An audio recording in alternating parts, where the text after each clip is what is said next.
and welcome back to Roll the Bones. My name is Rob, and I'm joined once again by my indomitable players, Mike, Matt, and Dom, and I will ask them the immortal question written in the stars. What happened previously on Knights of the Apocalypse, Omen War? I'm especially indomitable. Very nice. That's a lovely start. Yeah, we killed the swine. Well, Flís killed the swine. It was a big moral quandary we were facing, and I'll only say this because it's mildly important to his character. It was put to him that essentially it was a disease that was going to be spread, and that seemed to sway his decision somewhat, and he took it into his hands and offed him with his axe. Killed him to death, and then we carried on. You absolutely did carry on. You wandered in the direction of your destination. Exactly right, South Point. You camped one evening, and Flís witnessed something when he was on guard during guard duty whilst resting. On guard, yes. He was A big bird. just taking in the night air, enjoying the cold of the night air, and then something very large, seemingly very high up, which is lucky, I think, because that way it didn't spot us, flew across the sky in the same direction that we were going.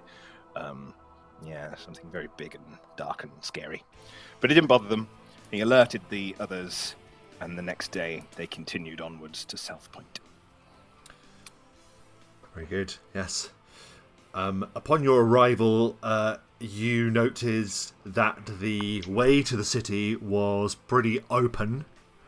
You made no real attempt to conceal your approach. And upon arriving, you made a check to discover something. Do you remember what you discovered when you literally first arrived at the city? It's okay if not. Was that when we saw that there was the tower off in the sea, or is that separate? You definitely saw that there were some towers. You saw the ruins city of Uthriel rising out of the sea.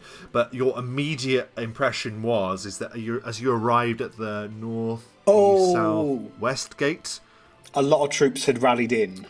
Yeah, so coming from the direction, you were following in some footprints of some regimented steps that you noticed. So that was something.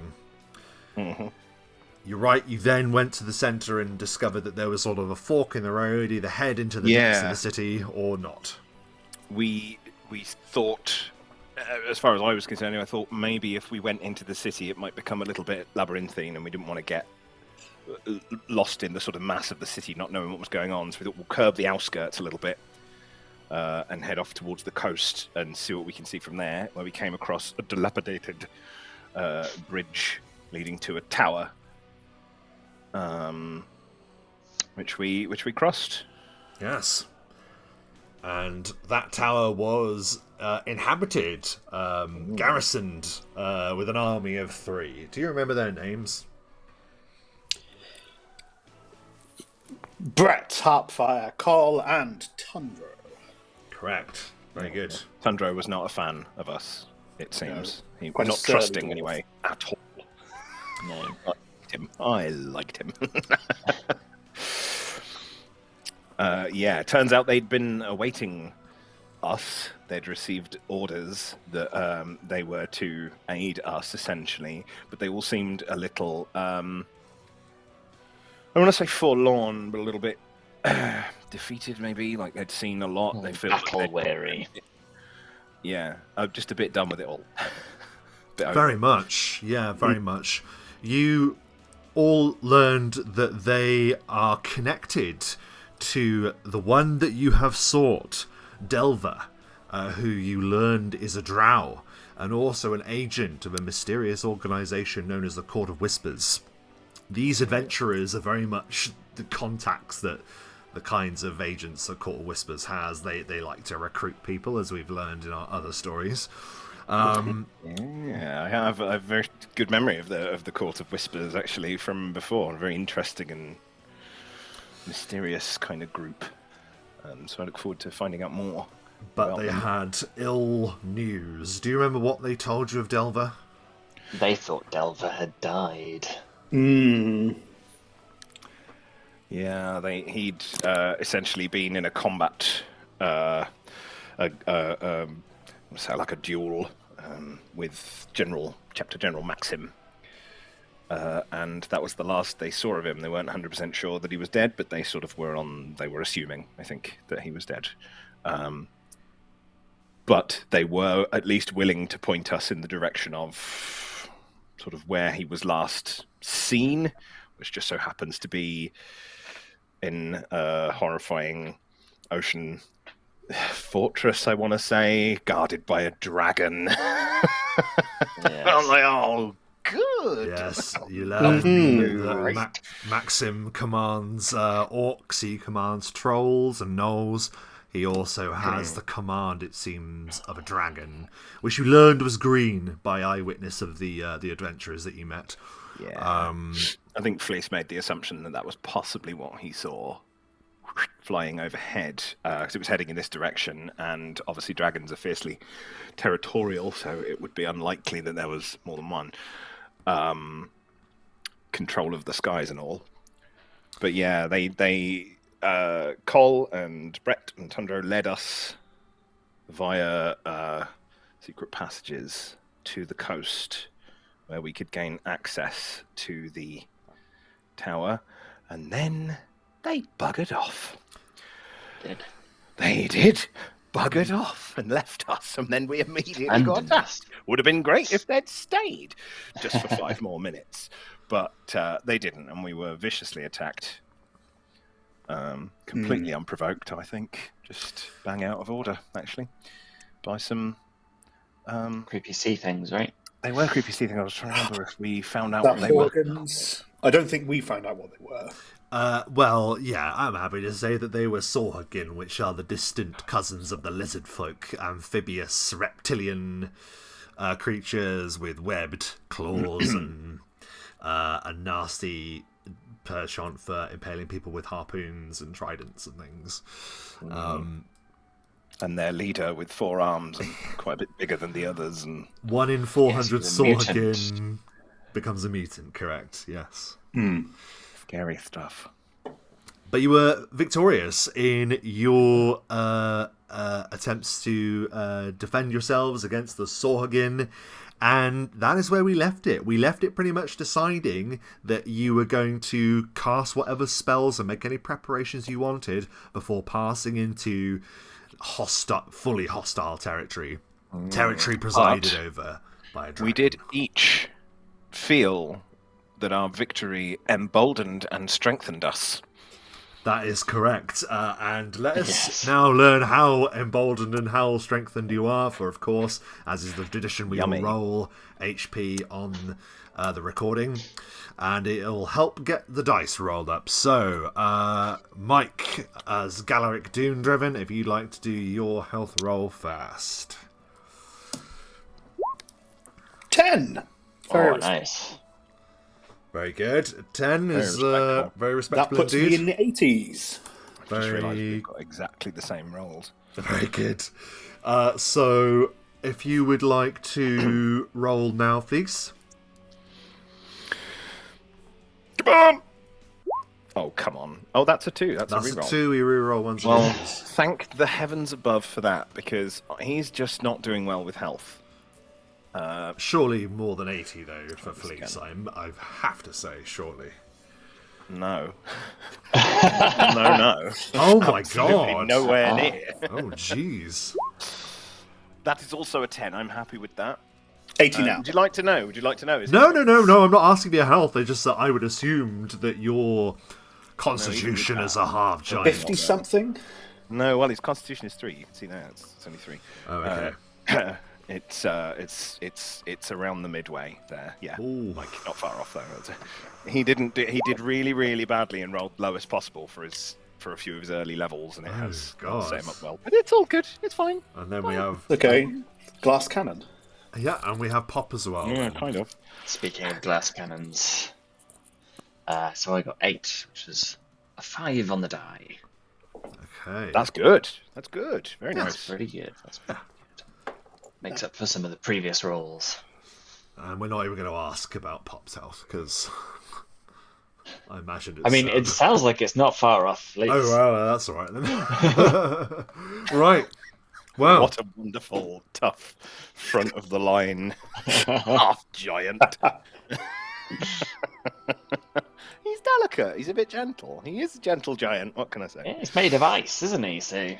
makes sense. Yes. so, my dear friends, I know we started saying it at the end of last session, what preparations and the like you were making, but I think as we're pretty much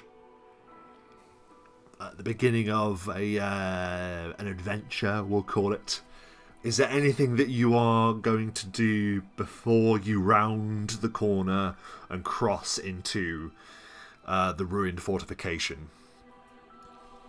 Well, Pop will cast Invisibility Spear and Zone of Silence upon us. Very good. Well, on himself, which then extends out 10-foot radius to allow the other two to be held within as he disengages their physical form from Vision. Cool. perception. Cheers. I wonder.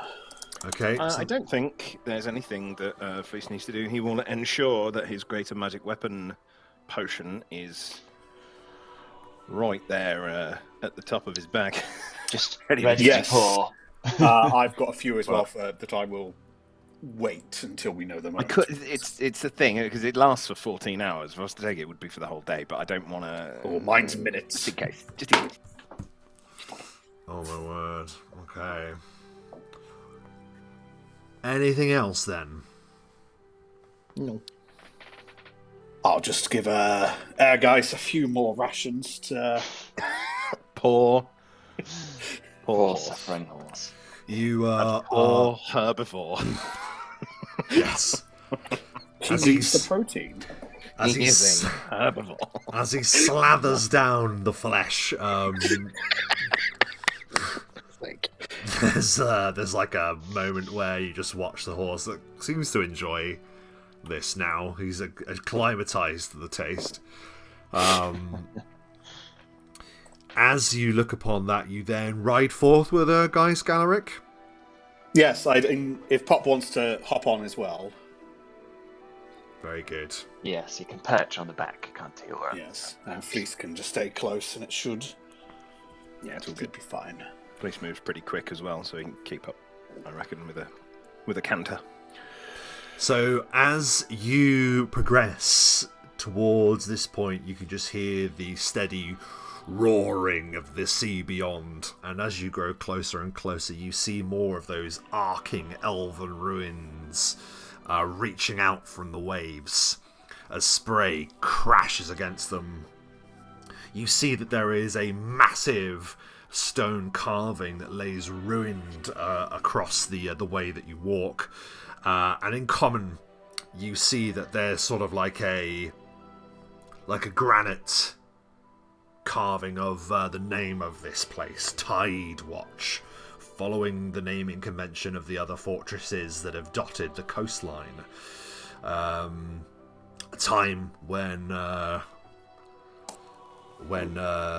human colony grew upon the remains of the past. And then you turn the corner and see the fortification proper. Tidewatch looms before you. As we move our image to the different map there, hopefully you can all see it. So, you stand as you walk through the tunnel of a gatehouse. That the walkway before you just tumbles into nothingness, and then into the great crashing sea. This courtyard is effectively segmented into two directions. One way goes to what looks like a garrison, to the left-hand side. There is a broken wooden bridge that tumbles into debris, and beyond there is ruins and rocks and barricades thrown up in a makeshift fashion. You can each give me a spot check, please, to kick things off in this area.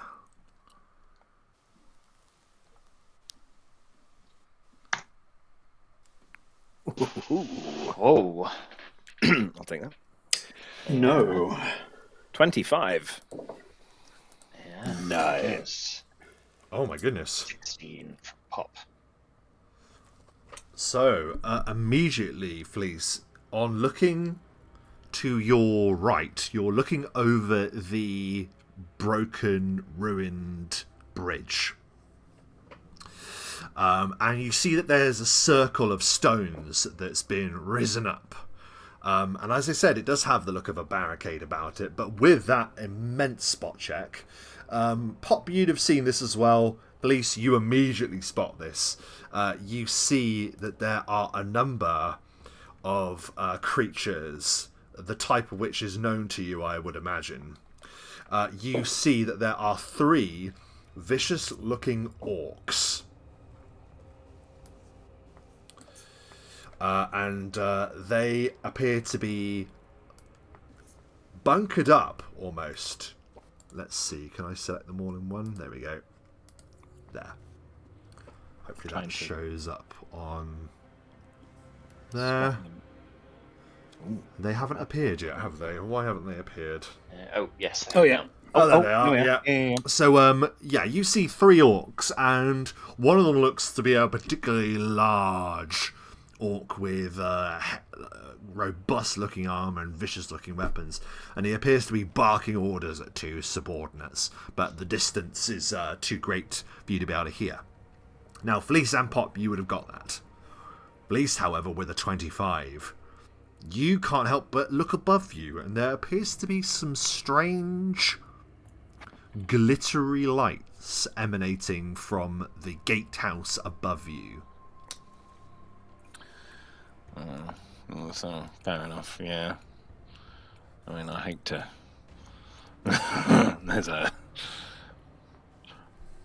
I think that Flís will probably nudge Pop with... because obviously glittery lights seems kind of magical. He will just...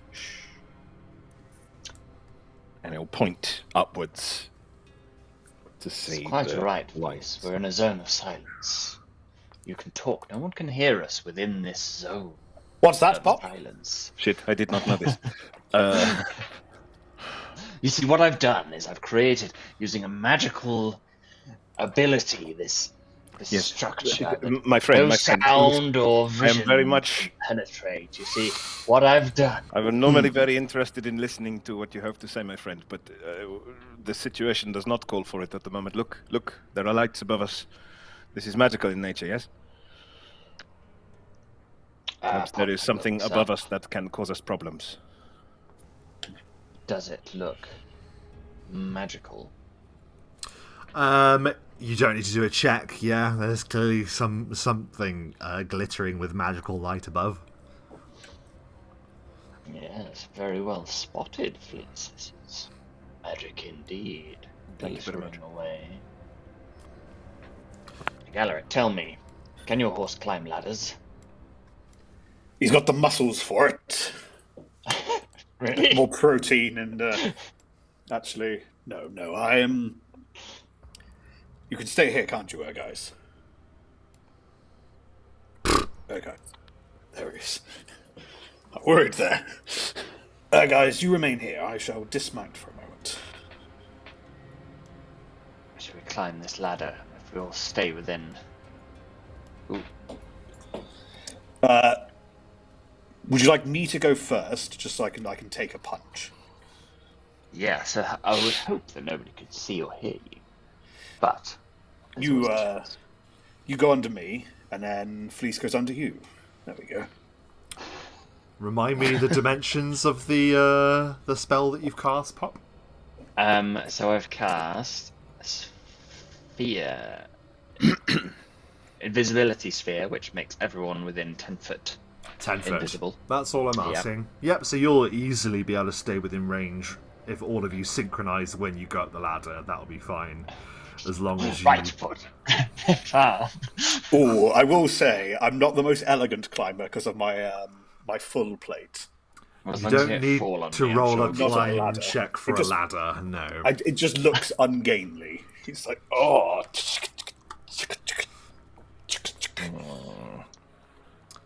Okay. Oops, sorry, Pop, my foot's slipping a bit on that run. I'm just... Ow! I have a -1 to climb because of my armor. Again, not an issue with a ladder, but it's ungainly. Anyway. You all successfully climb the ladder. You can move your tokens to that top of that tower there. As you reach that height, you're about 30 feet up. It's quite a tall structure.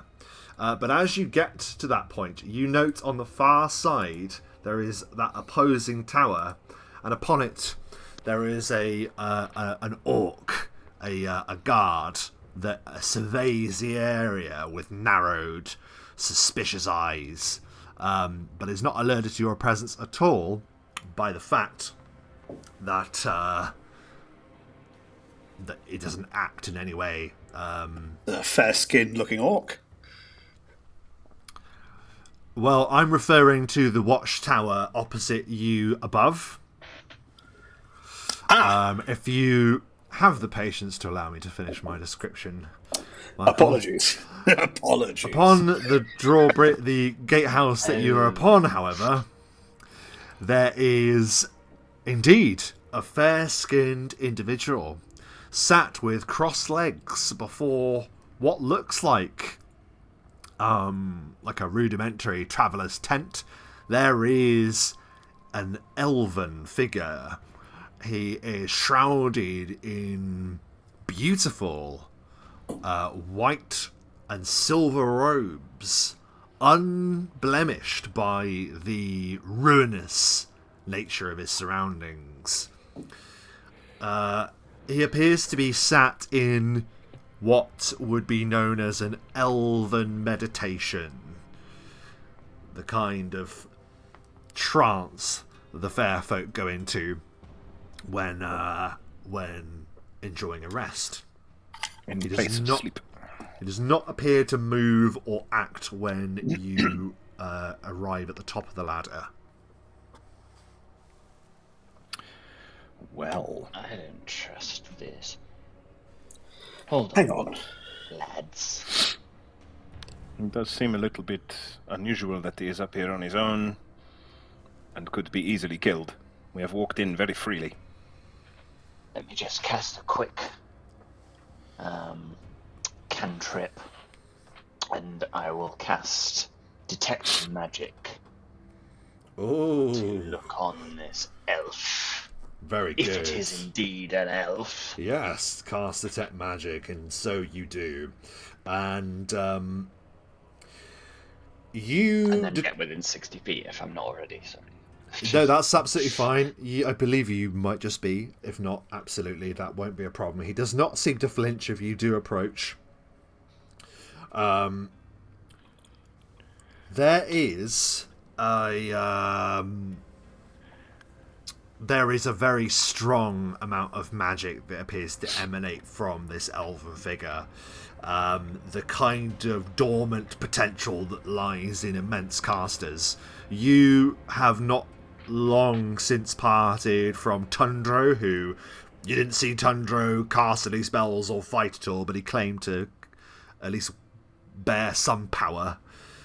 That feeling you didn't have with Tundro, you do with this figure that sat there in their trance. Could I also cast Detect Evil upon them? Yes, you can. And as you do, you do not detect an evil alignment. You detect, strangely, nothing at all. Oh,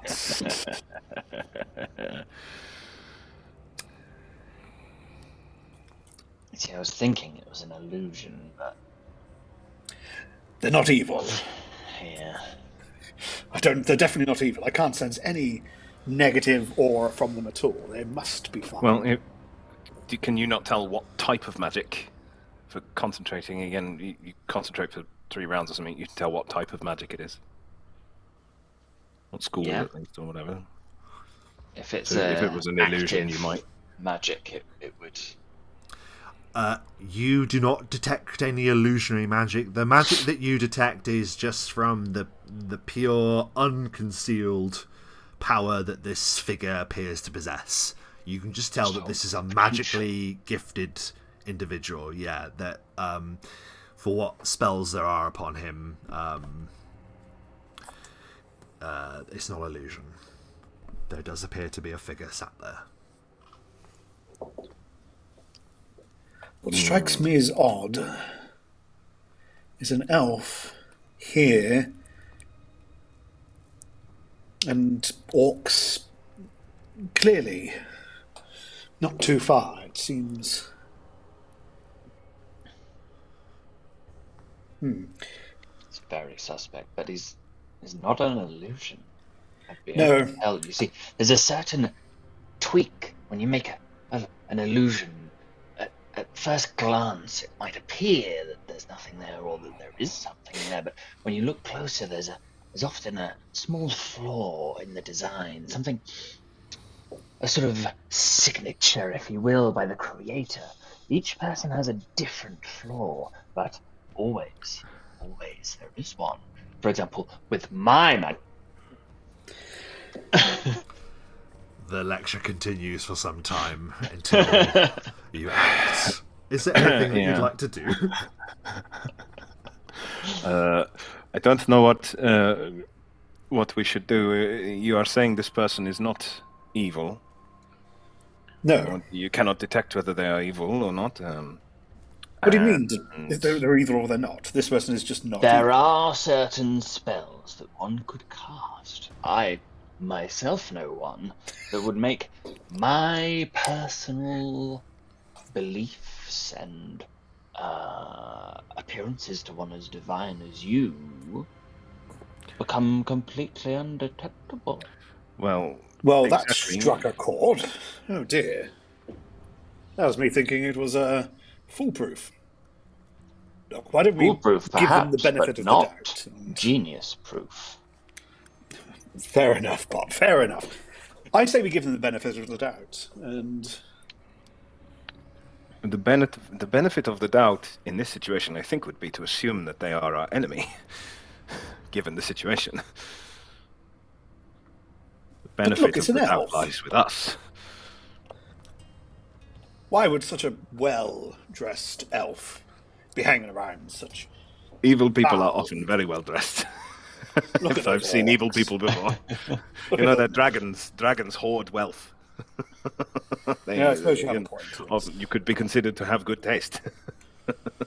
So we do not know. It is possible maybe that one of us could approach to make a conversation, to appear that we are on our own, not as much of a threat, whilst the rest of us lie in wait, in secret visibility. We all go over, so we can talk to this person without alerting the orcs. Bring them in. We could bring them in and talk to them. They were going to see us still. Yes. We are invisible. We could bring them into the zone of silence. That's what I mean. We could pretend to be spirits, Flís. Perhaps we could pretend to be spirits talking to this man from another plane. Forgive me, I am but a layman in a lot of these magical contexts, but do we not assume that people who can do magic, or are magically aligned in some way, are generally quite intelligent? No? Maybe I am. Well, maybe, but he might be stupid. It is possible, yes. He might be more of a, I do not wish to street smart sort of guy. Right.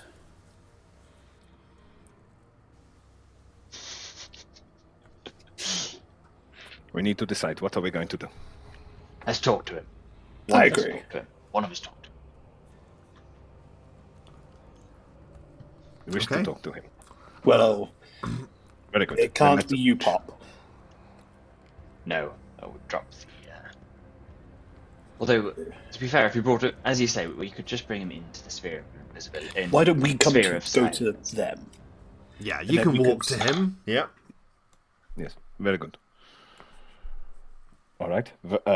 Which of us has the most opportunity to be convincing to this person? Who's got the highest charisma? I've got the best charisma, I would argue, but my diplomacy, unfortunately, comes at a penalty because of. Well, if diplomacy comes in, I will. I do not have any diplomacy, but I can be very intimidating. As can I. Yes, I can also very be quite convincing. Can be intimidating. That is all I have. Flís, do you go with them? I do not choose to. Oh yes, sorry, you haven't. Yes. I move with you. Flís appears on the bridge. This is like, oh crap. You approach, and as you approach, it is, even fairer to say that this individual is very fair. An elf, serene, with white silver hair. Their eyes are closed as they have their head tilted slightly, as if they were musing at the clouds, the dark clouds that roil overhead. But he seems quite at peace and does not respond in any way when you arrive in front of him, nor when you and he meet within the power of Pop's illusions. He is still motionless. In that case, we need to get his attention. Excuse me, elf. Yo. So to clarify, he can't see us, but he can hear us. Oh, I didn't think he. Because the invisibility sphere affects only us at the point of casting. And the zone of silence is an effect on the zone that we walk in. Yes, very good. Got it. I didn't realise he couldn't see us, so... Well, he cannot see us, but he can hear us. I'm still going Hello to there. say, hello there, excuse me, elf. He opens his eyes and looks directly at you, Galarick. Ah. I mean, Galarick assumes he's in the aura, so he's not fazed. And he will say, "You have travelled far to reach this point. I welcome you."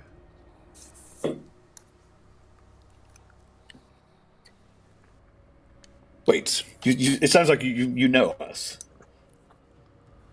No, I would not go as far as to say that. But I have seen you. Ah. Well, we've not seen you two now, so let's just say, nice to meet you. I'm Galarick, and this is my friend Pop and Flís. Flís and Pop. I'm just going to take a step to one side, so we're not directly in a line. No reason. Line of lightning. I mean, you could just cone at that point, but... True, yeah. Only if he's got a cone attack. Oh no, I will step against the wall. Mm-hmm. Hello. You... yeah, he's sort of like looking serenely at you as you say Flís and Pop and Galarick. You introduce everyone, and he will smile calmly and say, "Good. It is well to put a name to a dream." Ah, I see. You've seen us in your dreams. I can't profess to understand how that works, but I'm aware of the idea. What brings you to such places, though? Why, I am here undergoing a pilgrimage, perhaps the greatest pilgrimage of my life. Yet, upon my arrival here, I have found this place that is so important to my kin overrun by a dreaded evil. It is well that you shroud yourselves from the glance of mortal creatures, for this place crawls with a terrible power, all devoted to a lord who wallows in death.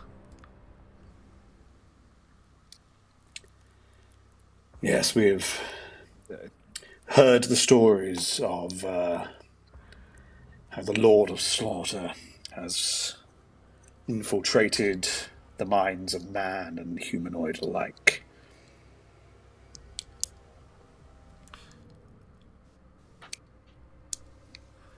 What I would like to ask, since my friend Galarick here is at a loss and has not thought to do so himself, who are you?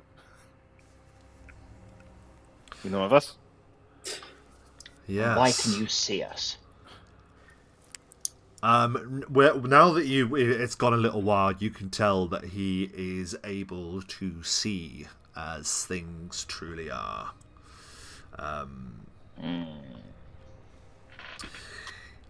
What do you mean, Pop? He's in our aura.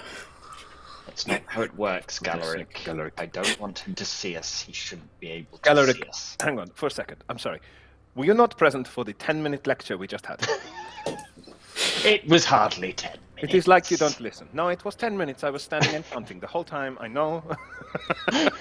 Well, you shouldn't have been counting. You should have been listening.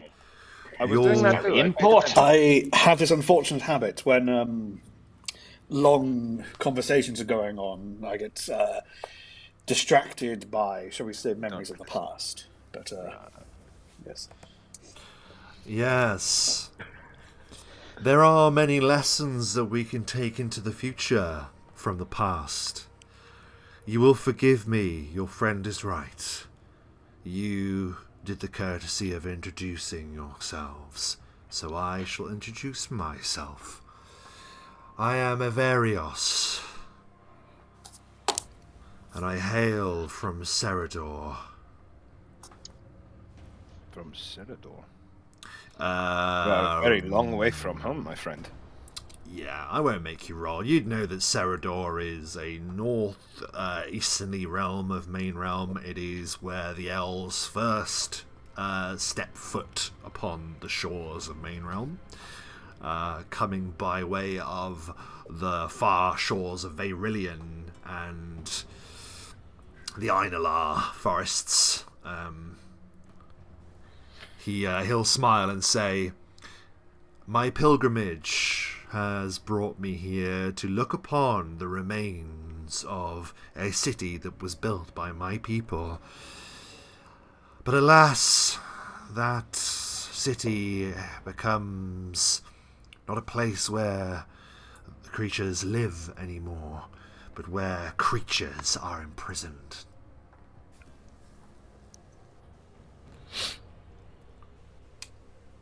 I would suspect Flís knows a little bit about Serador, given that he's from not far from there. Well, I mean, yeah, sure. If you were to head directly east from your home, then yeah, you would pretty much end up in Serador. Yep. And I would imagine Galarick has a connection in some way to Serador, but yeah, doesn't Galarick really would know remember why. Serador. Yeah, you'd remember it if but from faded memory. And Pop, you can decide whether or not you would know that. I'm sure with your intelligence, you probably know well the main. You might have read about it somewhere. Or... What's the capital, Pop, of Serador? Obviously, it's Freedom. Salvation. Correct. Wow, Pop, your knowledge knows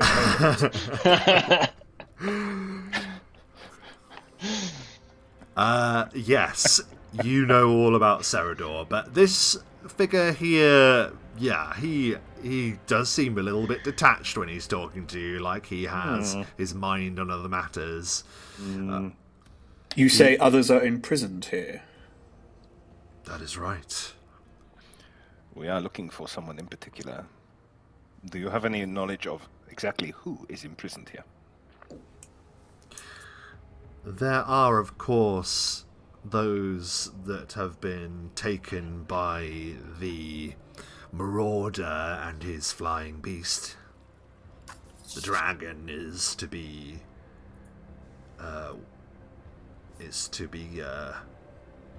well considered when approaching this place. Why aren't you being attacked? He'll smile and say, I have a number of methods. For when one keeps evil in their heart, it is very difficult for them to see good in the world. Very clever. And really, how does it? No, you don't need to do a spellcraft check. There are means to hide your presence from an alignment. There are spells that are, where one could be capable of doing this. Not, you imagine, for very long, but this doesn't appear to be bothering the elf, who sort of is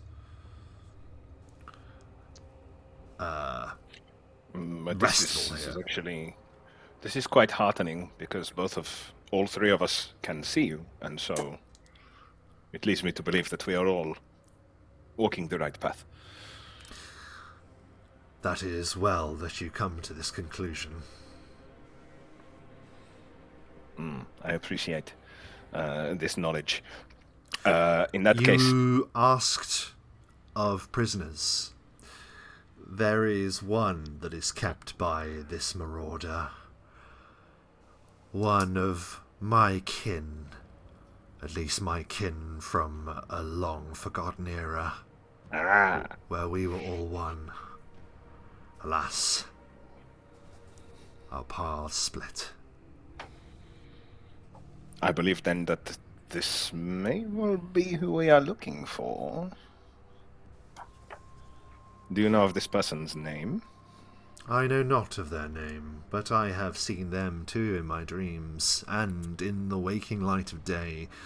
If it is a drow that you seek, they reside beyond. And he gestures to the great tower, and if you were to scroll up on the map, you would see, of course, there is... I don't know if I've actually been able to show it on the recording, so we will just have a quick zip up here. No, it doesn't want to do it. There we go. Yep, this great tower looms up from the crashing water. You note that there is a great bridge that has been drawn up, preventing passage to it. And next to it, you can't help but see, in the distance, a horrifying green gleam.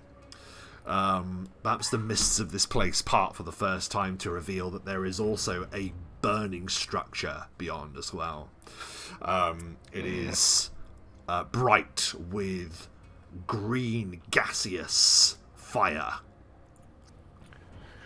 It does not look very inviting. Is anybody a strong swimmer? I am quite a good swimmer. I would rather not go in the Swimming's water. not really my forte. No, but only one of us. I can swim across and maybe lower the bridge for the rest of us. Unless I take off my armor, but that would be foolish. I do not have a problem. There is another prisoner, of course, the one that I have found from my pilgrimage. But alas, you shall not see that. That. What do you mean? The ruins beyond, submerged and broken, they act as a prison for something far greater than a single drow. Is it a magical item, perhaps? This is interesting. I regret to say that it is, and he smiles, a secret. I love But secrets. if you are ready, then you shall perceive it. Would you look into the sea And you can't help but notice, Pop, that his attention immediately turns to you as he says that, as if sensing that you might be the best suited for this task. Ooh. I find it very difficult to resist something so intriguing and secretive. Then you will take my hand, and he offers a pale hand. Pop will get closer, I guess, and reach out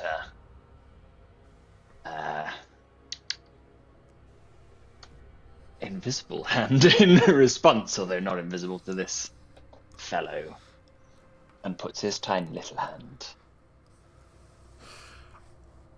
We're gonna just play this right down the line. If you get it, you get it. If you don't, you don't. Pop, can you please make a will save for me? DC 25.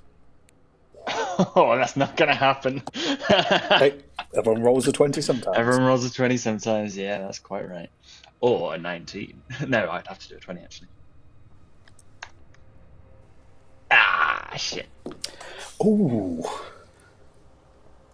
He will say, alas, it is not your time to look upon what lies beyond.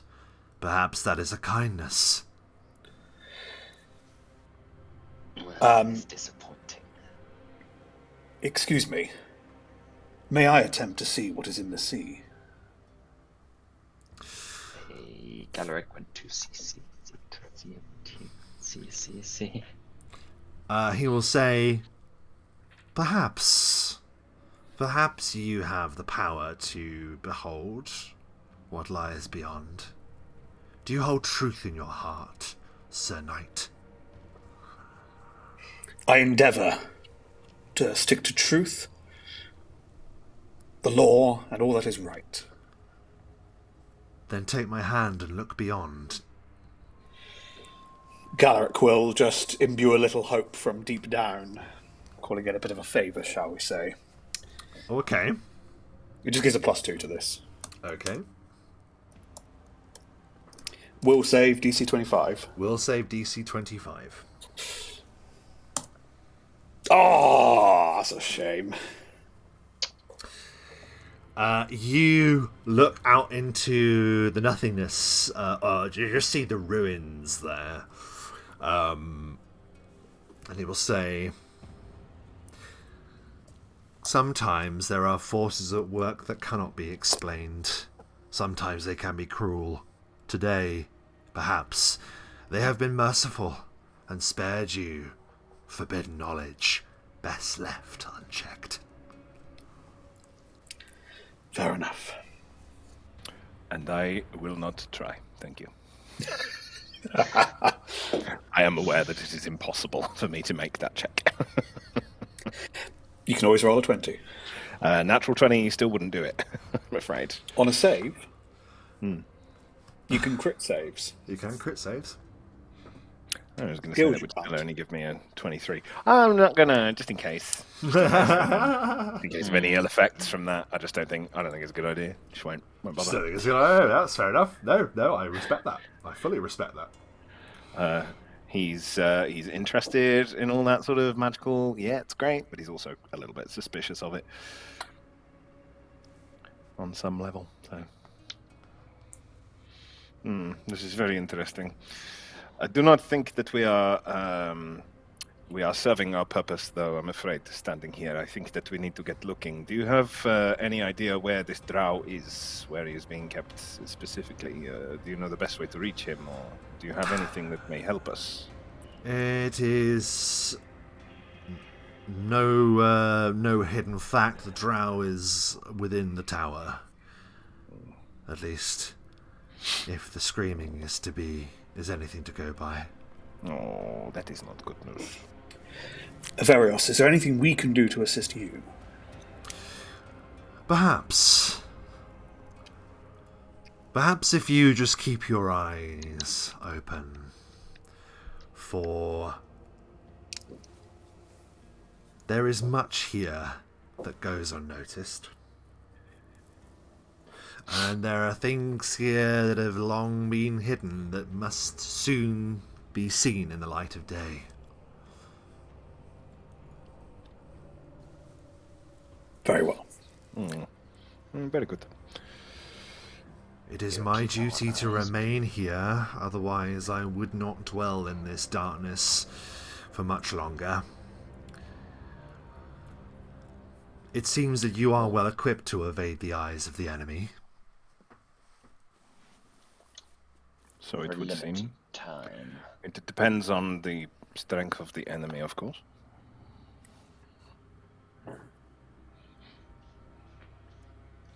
Yes.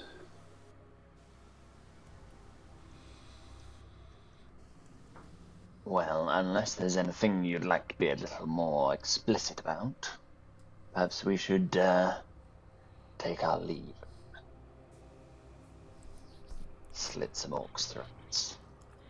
Yes, I think maybe that we can go now and do some killing. I won't be doing any killing, but these fine gentlemen will be more than capable of holding up my end of things as well. We will try. Very good. And then once again, those penetrating eyes just catch your gaze once again, Pop, and in your head you hear a sentence that says, "We shall reach out sooner than you might want."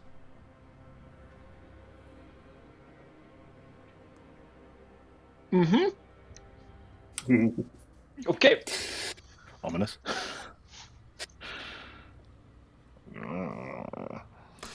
You might want to begin going into that garrison. There are some scaly folk within that hold that position. You would not want your backs to them. And beyond the bridge there is a large number of orcs guarding the way beyond. Whichever path you take is fraught with danger. Keep your perception sharp.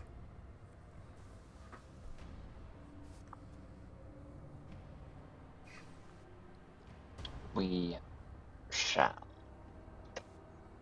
Thanks for the heads up. Yes. You are very much appreciated. Thank you. I will return to my rest. Do come say goodbye if you have the time. If we are still alive. Yes. The dragon. From what I remember of. Yeah, the dragon. Watchful. Carry on. From what I think I remember of Serador, it has a beautiful place, if I remember. I hope you get to return soon. He will smile and say yes, but not yet. Not yet. This guy is kind of creepy. So, with that, what do you do? Go and fight the orcs. Was he referring to this? I think so. So that's the garrison. Yep. Garrison. Yep. Might be worth having a look then, just to protect the old flank. We could pop in there, couldn't we? Do we maybe not want to attempt to take out the one that is on lookout first, just in case? That could bring the rest of them down on us. It could, but it might be that we can take him out before the rest of them are aware of this. If we do it in the silence. Head up, invisible, silent. Kill him. We won't They be can't hear invisible us. after, though. We won't, but we will be at the top of a tower. So they won't see us from up there, will they? They will I should try have and get collected down. my crossbow off the back of her, guys. Never mind. But, or not, we can just make our way inside the door if you prefer. Let us do that. I'm sort of just thinking out loud. Well, you're going down the tower, so if you once again coordinate down the guard tower, you can do so remaining within 10 feet of each other. You arrive at the bottom of the ladder. What do you do? We are going to make our way indoors, yes, inside of the The garrison. Garrison. Let us go inside. Crack some heads. Very good. You approach the door. Like you say, it's like a long garrison house, and it appears to be boarded up. But there's a heavy wood and iron rung door before you. Who fancies giving this a try? I might suggest one of you two. I don't mind. I will try.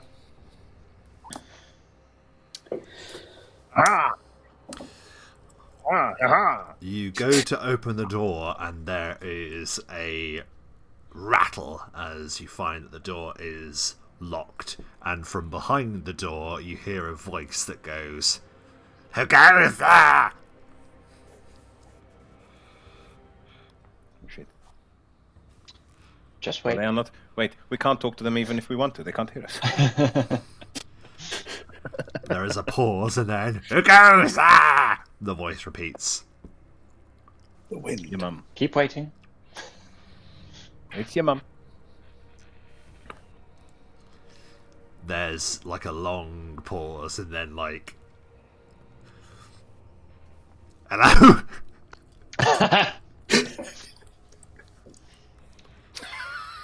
God's sake. Are we still waiting, Pop? I think so. We could rattle it again just to really rile them. Well, I couldn't. I mean, I can break the door down if you would prefer.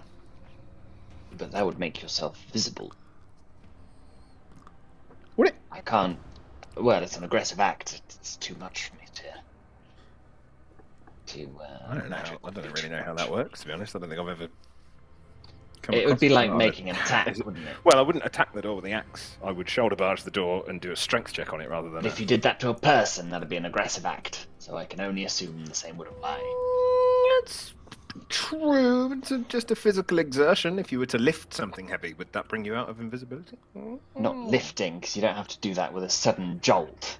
If you very slowly push it open, perhaps. But I think a shoulder barge. Well, I don't really know. I don't know what the exact ruling of the spell is, so I would only. I can read it to you. Well, I would have it down to be your interpretation of the spell, Dom. I would trust you. It doesn't have to be. I would like to think that it is. You can hold it as long as you're not doing anything too crazy, and once you do something that's really like. I would. All right, let's say this then. The thing is that like if you do something that does. Well. Oh, I don't want to say. I mean, if it's. And to be fair, it says actions directed at unattended objects do not break the spell, but it is attended. So. I'm gonna say you can. Yeah.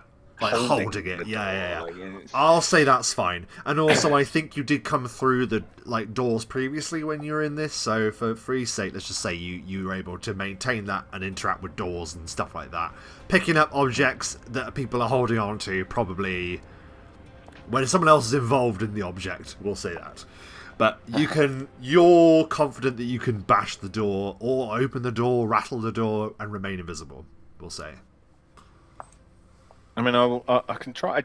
I don't have to, but I can try a strength check on the door and get it open so we can at least see what we're up against. And I'm pretty sure once the door's open, right, the sound thing it won't be a problem for anyone behind us because we're still in the silent. Yeah, they wouldn't hear it, but they'd probably notice the door flying open. Well, I mean, if they were inclined to be looking at it at the time, obviously, if they don't hear it, if it doesn't make a single sound, wouldn't draw their Pop, attention. You know? do you have any tricks for a closed door? I mean, I can unlock a door. What did you say? Just trying to save you a little bit of magic, really. I don't run out of shoulder barges. Yeah, that's what I was thinking. It's probably easier to shoulder barge it. Fair enough. If you're going to shoulder barge it, you can absolutely do. Yes, it's a strength check then. Yep. So there is a set DC. Set DC to barge the door. Let's see if you make it. 22. more than enough. Well, more than enough. You just shoulder the door, and immediately the hinges, or the lock, however you want, just snaps, and it is flung open to reveal a single kobold who gives out like a shriek.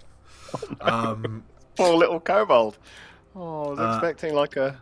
As it opens, there we are. It goes, "Ah!" You have a surprise round before he does what he's going to do. Oh. Break him, Flís. Should I kill him? That feels a bit disingenuous. I don't know whether... In what way? Disingenuous? Well, it's not really a fair fight, is it? But it is a kobold. And I mean, how many fair fights do you get involved in?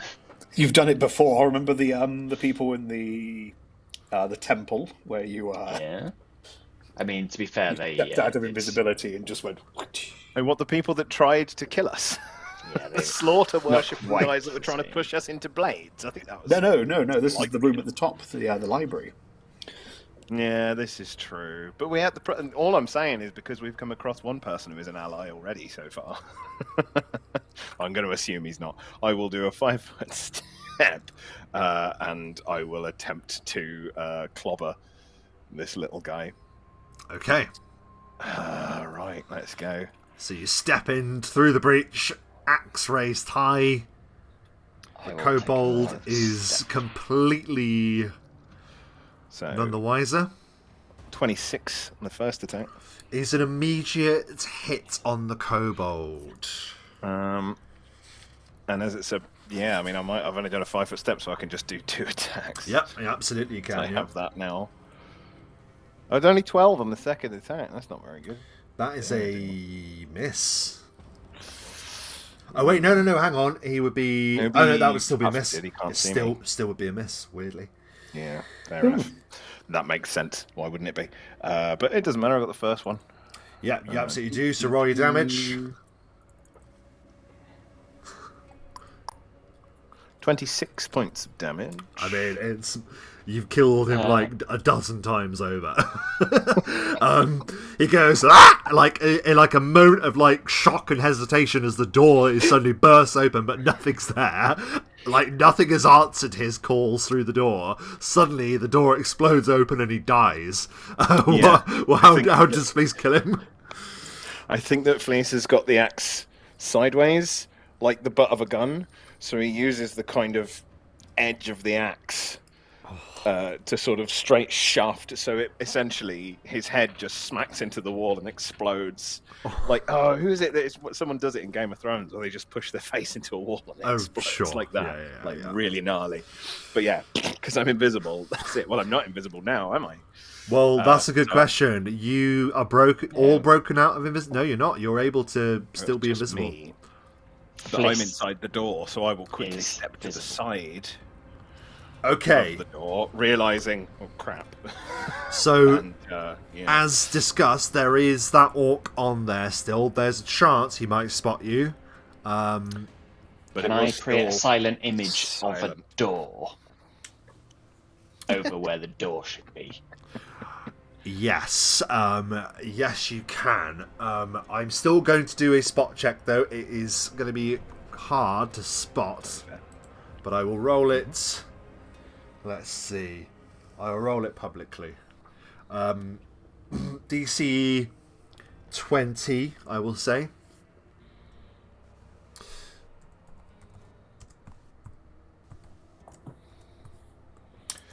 Here's where he gets a crit. Nope.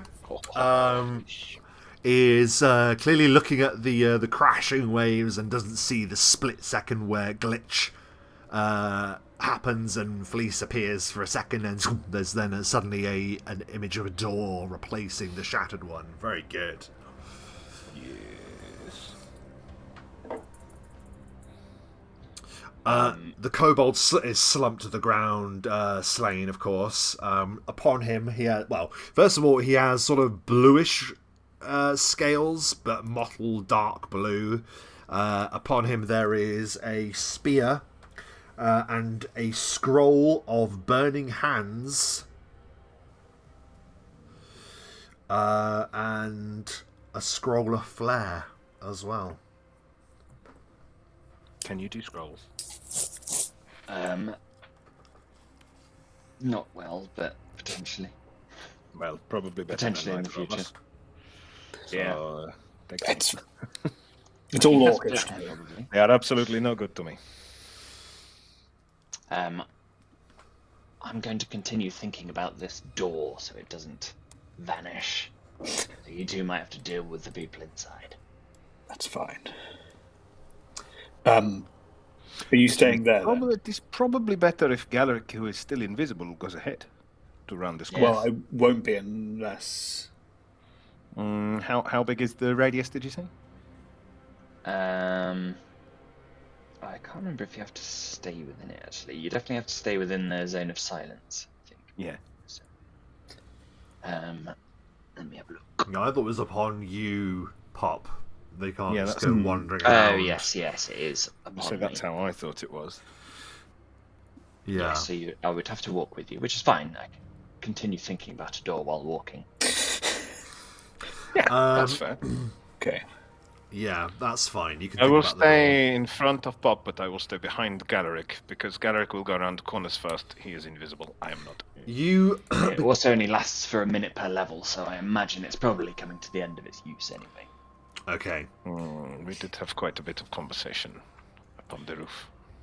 Oh, come on, Pop. So, Shit. as you go round the corners, you're noting that this is like a wrecked structure. You turn and you see that there's sort of like an alcove, and as you find yourself coming round a corner, okay, you're just walking around the corner then. So you see, as you walk round the corner, dude. Still invisible.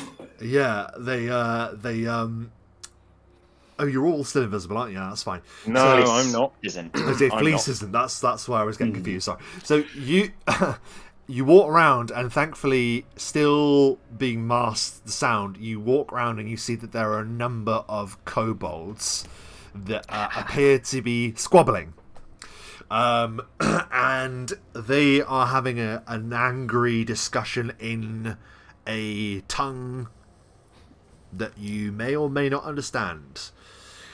They are speaking Draconic. Does anyone speak Draconic? No. I do. I was going to say, I'm Actually, sure yes. Pop does. So Pop, right, the rest of you hear as they're arguing in their shrill voices like they do. But Pop, you hear, or rather understand what they're discussing. Pop Wow. will translate a la a translator would. So as they say each bit, he's sort of talking underneath in the normal voice of what they're saying. Why must we guard this way? One of them argues. And the leader, who stands upon that sort of scaffold on the far side of the room, says, "'Cause I'm Shine Scale now, and you take orders from me. We serve Clorica. We defend the way." And one of them objects once again. "But there is no passage this way. The sea guards his lair." "Only sometimes," the leader argues back. I'm looking at Pop, his inflections, how he's reciting this. Yes, perhaps doing the kobold voice wasn't totally necessary, but it adds something to the. It adds a sort of. Actually, I have to translatory- say, I felt it came across a little bit racist. That's fair. That's fair. We shouldn't reinforce these prejudices. No. Maybe don't do the voice next time. It's questionable. I think you'll find it's accurate. You may not like it, it's but it's still- how they no, but talk. it's still- It is still how the- they talk. I see. Now, I can see at least 5 of them. There's, from where I can see, there's, I think one you can see just there on the corner. I'm going to point. There's one directly ahead. He seems to be the big boss. There's one what looks like standing on a rock, and then as this wall, there's literally one just on my left and one on another. So I think there may be more, but I think there's 5. But if we're going to do this, I think we should at least announce ourselves. I don't want to go in all backstabbing and if you need to, it's fine. But I would personally see it more as a weakness to stand behind such a shroud. Now we've got the information we need. If you need to, it's fine. But you can hop out if you like, but I will have to remain out of the fight to keep the door illusion up. Otherwise, excellent. We may be attacked from behind. But I will assist you, Galarick, if you wish to do this. Let's go inside. Let me get their attention. Actually, I could use my wand, couldn't I? I'm going to step to here, so I should just be leaving the invisibility at this point. Galarick, you step. Go ahead. Invisible anyway, so I'll also be visible against the back wall. So all of a sudden, materializing out of nowhere before the shine scale, self-proclaimed kobold, Galarick appears. Room. Shield glaive. The second you do so, Flís, the half-giant, steps around the corner, and there is a shrill explosion of fear. You can take a surprise round, but if you choose to just be like, ready, we will then just go into initiative. The choice is yours. I will use this to step out and say, come at me, you cowards, as I will issue a test of mettle with my surprise round. Very good. I would like all of them to make a DC 15 will save, or they'll only want to attack me. And once I've done that, I will go into total defense. Total defense, very good. Okay, DC 15. Yes.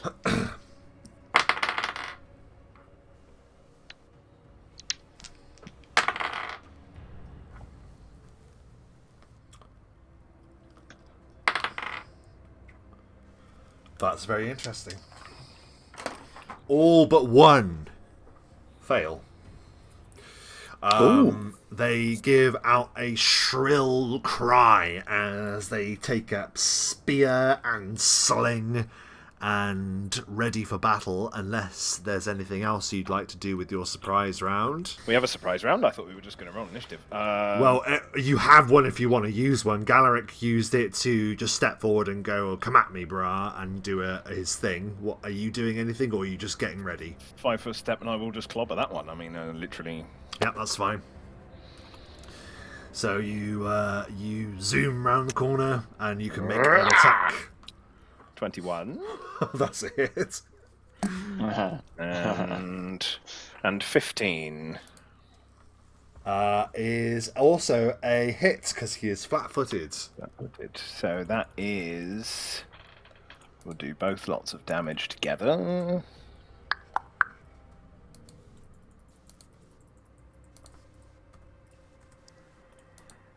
43 points of damage. What is it like as you utterly destroy him? I think it's a downward swipe, so every bit of force is going through the top of its head, and I think he damn near cleaves it in half. Oh my God. Not quite, but it goes halfway through it, like not just through its head, through most of his body. And the rest of them are probably showered in the blood spray from this thing, from their teeth. It's gruesome and very scary. And as just horror is fallen upon the kobolds, that's where we ask, roll initiative. Cross him out. Galarick. Come at me. I'll stand here. I'll wait. I'll wait. Oh, well done, Pop. Yeah, hey, it's the best place for a knight. Going last. I don't have to hit anyone. In the centre of all of them. 7. Oh dear.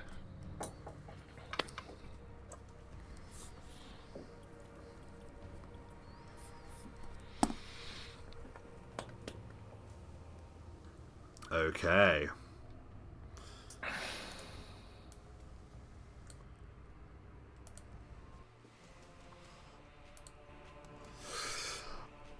Immediately, as I say, chaos, panic erupts as the kobolds move to engage you in whatever manner they can with this total surprise. However, with a pop, Glistigine, you go first. Yeah, so anyway, I start blasting. Stepping around the corner with a wand.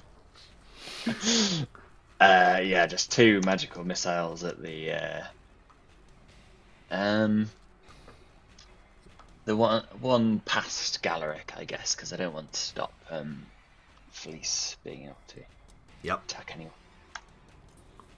6 points of damage. And that was magic missile, correct? It was, yes. So auto hit as well. The leader goes bam, bam, and gives like a shriek as those 2 blasts land upon him, but he remains standing. Oh, because he was the silver scale or Silver shiny scale, indeed, or... yes. Sorry, shine scale, yes, correct. He was. Those 2 shots land on him, and he gives a shrill bark of orders to his comrades. But is there anything else you can do on your turn, Pop? No, I've done a little steppy step and shooty shoot. So end my turn. He is going to return fire and is going to blast at you, Pop, because he is the only one that beat Galarick's challenge. So he also got hit, so he would have broke out of it anyway. Oh, there you go. Well, he just instantly returns fire, and it's really just out of reflex. There is a blast as a scorching ray rips towards you. What is your touch armor class, Pop? My touch armor class? No. 19. That's absolutely fine. You rolled a 4 on the die. The scorching ray just burns the air as it moves past you and explodes into the wall behind you. And he points out a pointed talon and goes, KOTA! And in Draconic orders your deaths. The one here is going to hurl a javelin at Galarick, because they all failed. So, Galarick, normal armor class, please. 26. How do you defend against the javelin as it hurtles towards you? I'm just standing like this. It just bounces off my arm. I'm not acted yet, so it's dunk. The one at your side diagonally then basically monopolizes on this as the javelin comes in. He goes in to like stab you in the side. He makes an attack. Sorry, armor class again? I just totally forgot it. 26. That was damn near almost as good as you could do and still misses. How do you defend this one as it lunges behind you? Still just like this. Dang, dang, dang. I almost feel a little bit sorry for them. This one is going to hop down with a free 5-foot step, and is going to try and get you as well. Possibly a critical. Oh, that's a shame. Obviously, oh my god. You're not going to believe this. 2 double 20s? Yes, I promise you. I promise. I know that sounds like I'm trying to be a bitch. Oh, look, they can't hit you. Legitimately, I've just rolled 2020. Galarick got very cocky there. It was like, come at me. Oh, shit. Okay. They came at you. Yeah, they bloody did. He just jumps out of nowhere and somehow manages to get you. For some reason... Oh, there it is. I was like, where's my phone? My phone, I always have like the image of the critical table to hand on my phone just because it's easier. Galarick, would you please like to decide your destiny and roll a D100, please? Oh, 88. Oh, no. This is why I'm standing like this. That might be bad. That might be bad. It probably is quite bad. That's really annoying. I definitely did have it nearby. That's so frustrating. Where the hell is it?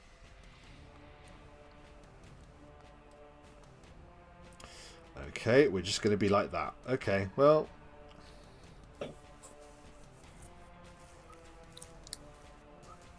Here it is. Okay, 88, was it? Mm-hmm.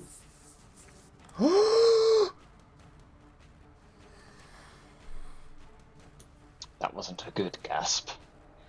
No. Please roll a d4. Oh, no. Oh no! 88. Primary arm shoulder injured. Minus 6 on primary attacks for 1d4 hours. Not ours. Oh, at least it wasn't days. Attacks, The minus 6 on primary attacks. That is halved my attack bonus. Absolutely. He comes out of nowhere, and as I said, he jumped off that step to do that. So he literally hurls himself into the air, 300 style, like that, and brings the spear through the gap in the plating and straight through the top of your shoulder, I'm afraid.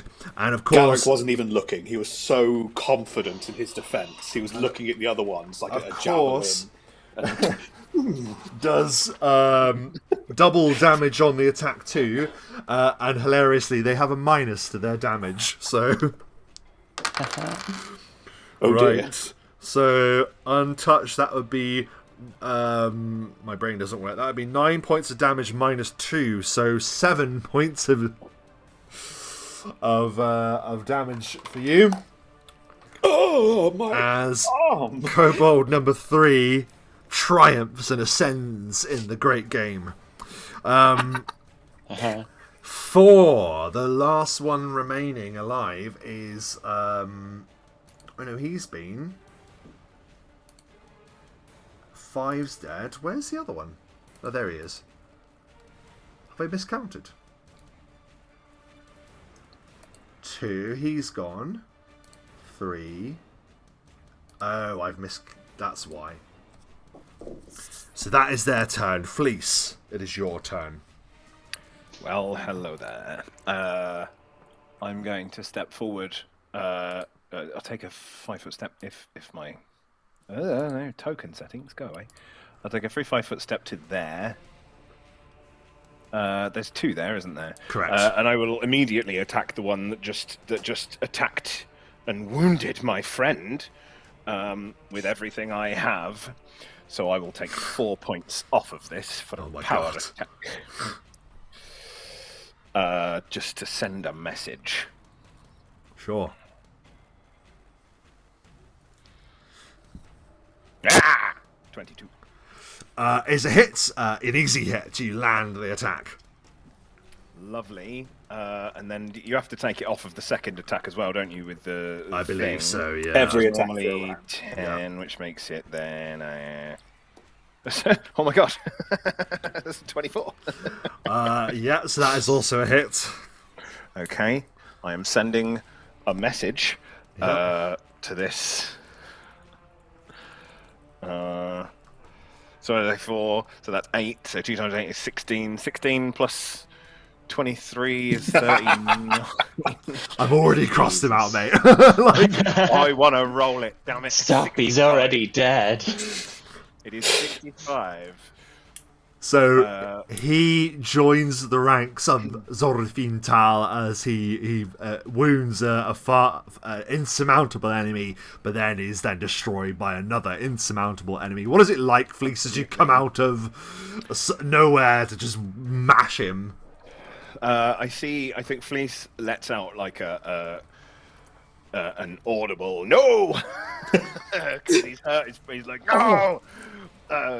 And he steps in to protect his friend, and it's not a clean blow. It's just 1, 2, and just literally chops him into pieces. But I now have cleave, so I will cleave on with a follow-up attack to the one next to him. Ooh, love it. Does cleave also have to do the same power attack, or is it fresh? I power imagine attack so, lasts yeah. for a round. So like, even Cool. if you do an attack of opportunity, as the same. That is 15. That is a miss. That is a miss. 15 is most the armor unfortunate. class. Yeah, unfortunately, so yeah. No, it's all good. It was worth a try. I think he's good and scared. Yeah, it's Just, literally just watch fear. me Yeah. take his friend and turn him into chunks. Like, he's literally melted against the wall to try and, like, get away, and, like, your axe, like, misses him by that much as you cleave through him and almost get him too. Yeah, I think the axe maybe goes a little bit into the wall, and he just looks at him as he pulls it back out, ready for the next attack. And it freezes, like, the wall back in place as you pull it away, yes. That was your turn then, please. We move to Galarick, Doom-Driven. Your arm just loses feeling as you see that the spear is still inside it, the kobold's small spear. Yes, fractured and split in it. Well, we'll deal with that afterwards. How high up is this kobold? He's in reach. That's about 6 foot high, but you can strike at him still. Cool. Yeah, I can't actually attack the one here. He's beyond. He's within my threat, if that makes sense, because it's a glaive. So I will go for this guy up here, as I quite limp and meekly, like, attempt to just like, like roaring through the agony. You strike. Roll it up. You could just hear Galarick go,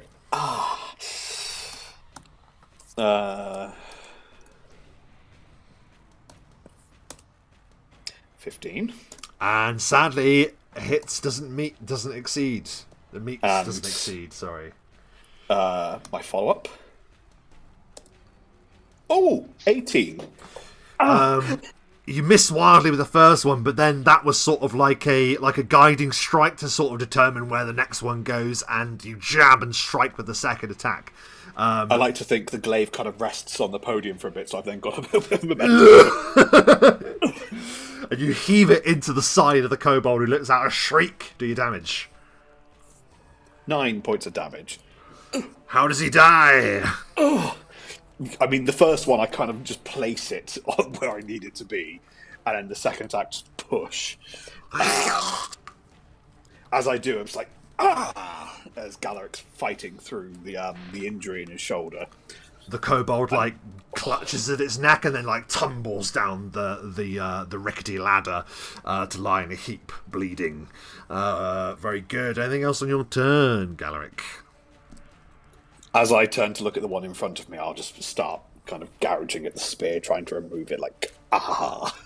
We're back to the top of the round. Pop. Yes, I'll take another 2 shots with the magic missile wand. Very good. Which gives us 7 points of damage. He goes as if he's about to cast something again. He's mid-cast, and then you kill him. What does it look like? So I think Pop, spotting the casting happening, shoots a hand first so that disrupts the spell, and then blasts him in the face with the second shot. And he just slaps into the deck, motionless. Not so shiny is shine scale anymore. There we go. One remains and is going to provoke. It's going to provoke an attack of opportunity off both Galarick and Flís and Pop. I will not take it. I can't take it yet, depending on what he does. He's going to be moving from your threat range. I'll take it. Yep, he is rushing, it looks like, towards the trapdoor that is open there, and will take 26. a dive. But because he's initiating a jump, that is what does it, so he will absolutely get sliced by that. Do you damage?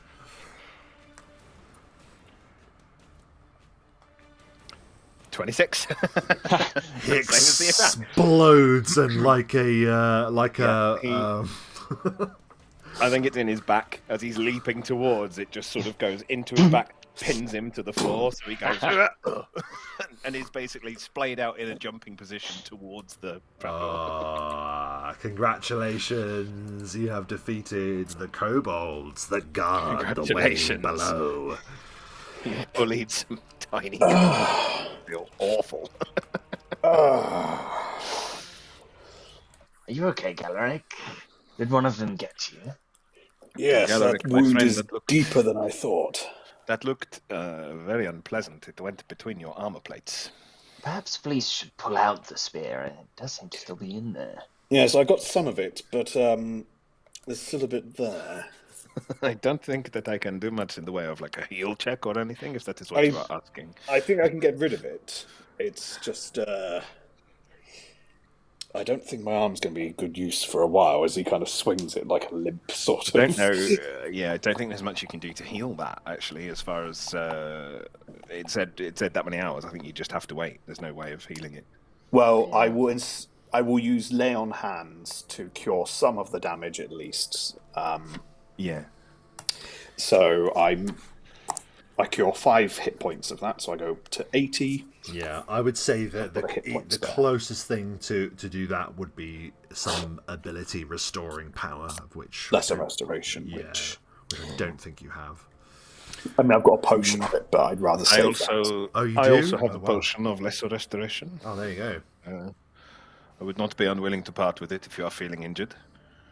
Let's just see what happens. If we see a great threat, then maybe I will take one of mine.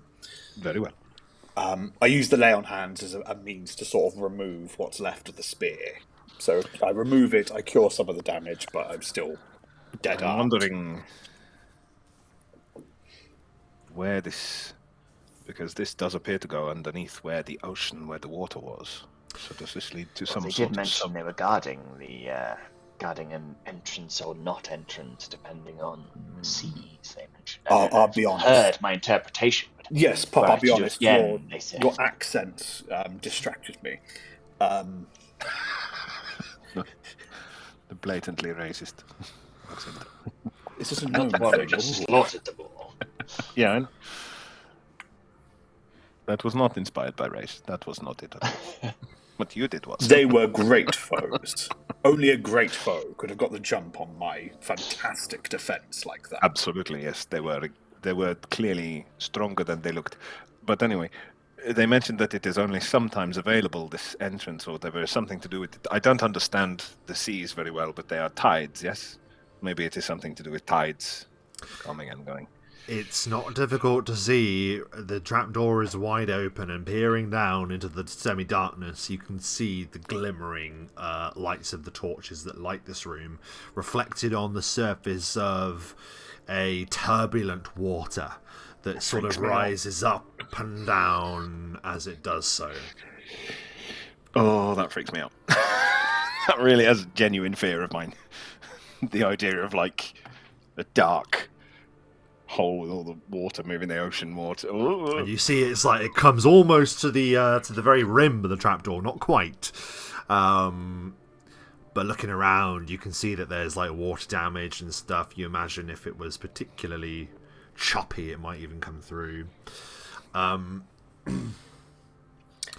I fear none of us are really going to be able to endure long down there. Not right now, however. Being a tidal sea, it could. Yes, it is possible that it may become available to us in the future, but I do not wish to sit and wait. Why not? Because what alternative do we have, Flís? Because there could be a changing of guards. Then we'll kill them too. There were some orcs out there. I think they're guarding a different entrance. I think they're guarding the drawbridge. Possibly. Also, out in the open, we may well get the attention of a dragon, which is not. If we wait here, let the sea go down, Galarick may recuperate some of the strength in his arm. This is very, very much a fair point. I can really think very hard about this door that I'm. No, but it's not a problem because I broke the lock on the door, but the door itself, whilst you are holding up the illusion, I will put the door back in place. Stand it there, so at least it is a solid door. You don't have to concentrate then. Yeah, that's a great idea. The lock is broken, but it will be in place. Well, whilst you do that, I'll see if these kobolds have anything valuable on their person as well. Great shout. So, if you'd like to do a search check, those that wish to search, and I don't know if I'll make you do a check to fix the door. I don't know. Well, is there I'm not something sure we that could do to? broke the door off its hinges as such. I think he just shoulder barged it and broke opened the lock. All right, I think yeah, the that's hinges fine. on, so he's just going to push it closed and put something like a rock on the floor to hold it shut. That's fine then. That's fine. Yeah. Some brace. We'll close that for now then. There we are. That's all closed. I mean, like, because it was a strength check, not an attack. Do you know what yeah, I mean? that's fine. We would have broke the door otherwise, but... Yeah. Yeah. That way, you don't have to concentrate on that. And then, yeah, I guess we'll just... And then, can I just take 20 on a search check? If you're staying here, then you have plenty of time. Absolutely, yeah. So you can do a search check. My search would be 35. Hang on. Whilst they're doing that, Rob, I will wait just round this corner and listen and watch the door, just to alert them if anyone does come in. So you guys can rest, do your search, and do your whole thing. Apologies, Dom. I thought we'd lost Matt. That's why I stopped. Matt, you were very still for a second. Sorry. So you gotta keep moving. Say what you said again as well, please, Dom. If it's taking 20, I will take 35 as my search. Okay, right. Okay, we're gonna find some stuff. So you find 2 concealed holdaways within each of these rocky areas that the kobolds have used to stash some goods. This appears to be treasure that would usually be beyond a kobold. You wonder where they attain such riches. As we look to determine some random loot. Hey. Boom. Boom, boom, boom. So I'm standing guard, so you guys can get my random loot for me. Okay? First of all, there appears to be 6 vials, and we'll begin. Pop, you had the highest on your check, so you can do yours first. So if you'd like to roll D100. Yes, please. 16. I believe I know what that is. I think I know. You have a hide from undead potion.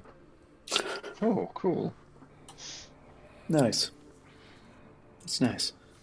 Okay. Galarick, give me a D100. 55. You have a blur potion. Okay. Flís, D100. That is a 21. You get a potion of mage armor. It will do me no good at all, so I will hand it. I'm going to jot them all down. We can dish them out in a bit. Okay, that's fine. You write that down then. And once again, please, another roll from each of you. Very well. Very good. 47. Well done, Pop. 47. A potion of aid. I thought you were going to say age then. Age. So I want to take that potion. Age. Roll a hundy. A hundy. A birthday hundy. Yes. Birthday hundy indeed. 94 to apologise to my laptop. Keep going blank. I don't believe this. Give it to me. It is a potion of resist energy. Oh. Resist energy 10. So, it is as the spell, right? Do you have to roll to decide what? Well, this is it. That's true, actually. The spell you can choose, but the potion would have been pre-made. Well, yeah. I mean, it does seem a bit harsh to make you roll it, but I think that's totally fair. That someone else made the potion. Yeah, but that's what I'm saying. Narratively, why would have someone made that potion in this area? That's what I'm thinking. That's a very good point. I will say, yes. I'm going to say, given that the area that we're in, and given the obvious effects that are happening around here, that will be a resist energy type acid 10. Ooh, write it down, Galarick. It's too perfect because you rolled it randomly. Like, it can't not be. Come on. And we're always saying we never use the stuff that we get. So let's I I am very grateful. Well, we are very grateful, depending on who gets to use it. And shall we pass those out now? Well, you can do. I was going to ask, is there anything, if you are planning on waiting here, is there anything else that you would do during this time of rest, these 4 hours? Do we know how long it would be that we're having to wait? About 4 hours? Yeah, 4 hours. I'm fine for you to say that. Galarick will be able to tell you how long he thinks he'll need. I still can't feel my right arm. Oh, dear. Do you spend this time doing anything in particular?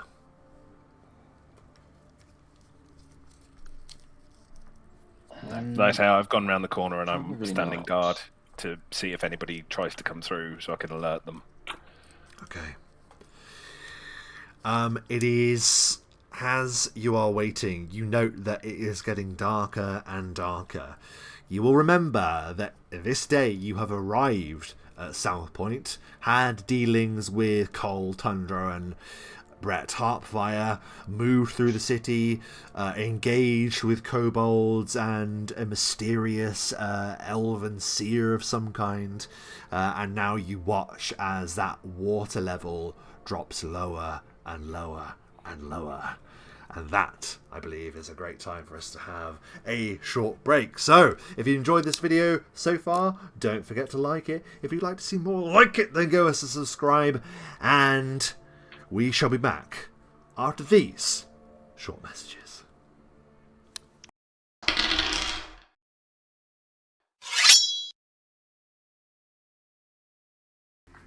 We return to our adventurers, and 4 hours has passed, and Galarick, your arm is feeling back to normal. You've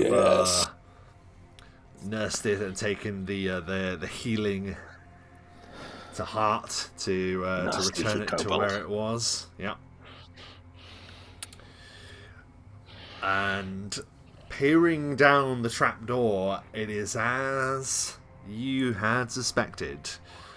The tide has flown out from this portion of the ruins of Tidewatch. It is still, if you were to peer through the cracks in the walls to look outside, it still appears like the tower is still surrounded by water, but the height of that water is drastically lower. And the raised point that you're at, you feel confident that you can explore below. Is there anything you do to prepare before you delve into the darkness that awaits? I would have distributed the potions, so mage armor to Pop, bull strength to Flís. I would have given resist energy to Flís as well, I think. Bull strength gives you a +4 to your strength, is that right? Yes. Yeah. Right, and I've got a +2 from my thingy, so that will give me a +2. So yeah, I'll give you that and resist energy 10 acid. Pop, you can get mage armor and hide from undead because it seems in character. And Galarick will take blur and aid. I need to look up aid, but the previous use of blur was very useful. Galarick, as you're handing out these potions, you glimpse that upon your gauntleted hand there still rests the ring of red rule.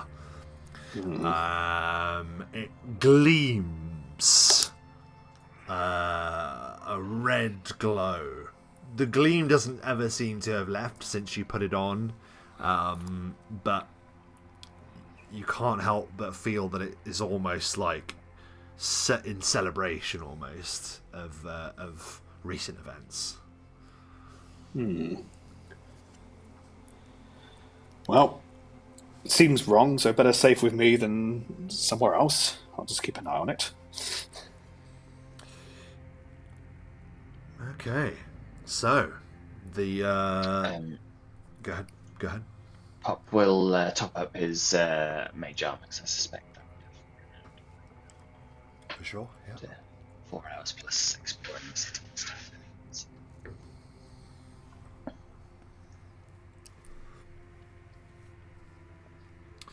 Okay. So, you descend.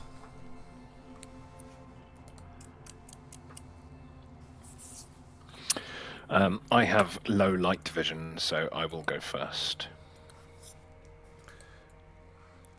Unless anyone has better than that. I have ultra amazing, super better than everyone vision. I have equal carrots, don't you? Low light. Also. I don't have any form of special vision, so I will... Ooh. So, you each make your way down, and the moment you arrive upon the floor, you feel the splash of a thin layer of water that covers the ground. There is the ruins of broken tables and chairs. A steel footlocker is sodden and rests next to you, and there is a pathway that delves deep into a darkness. So all of you have dim light vision, did you say? Galarick, you don't. Low light vision. Yeah, Flís and Pop both do.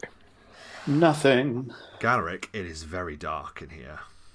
And there doesn't appear to be any lighting, because of course, how could there be? I can't see anything, you two. Just as a point, Zone of Silence lasts for 1 hour level, so we've probably got another couple of hours at Zone of Silence. Ooh, well, that's good news. But obviously, Good news. Pop, I can't see you. I did. Don't Flís, I can't see you either. Your knee. Do we have any torches or? Just checking to see if I've got. I mean, I have a couple of torches, so if I have to... Yeah.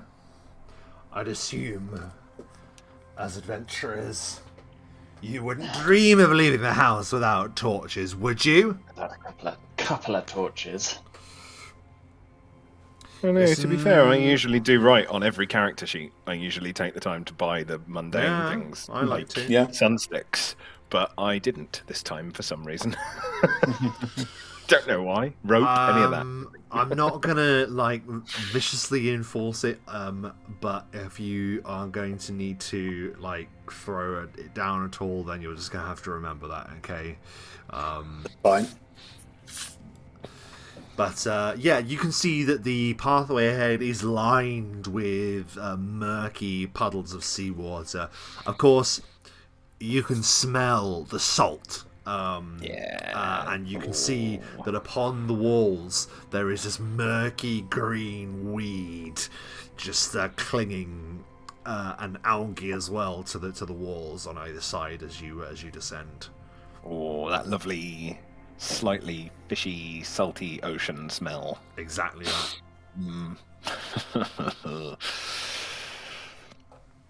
All right. Well, I suppose we don't know how. Fleece. The salt water might change the temperature at which your blade melts. No, it is not a problem. This ice is it would take more heat to melt this ice than your steel.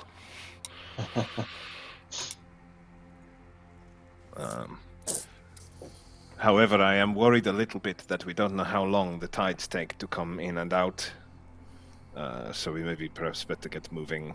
Sometimes the tide can be in for hours, go out for 5 minutes, come back in again.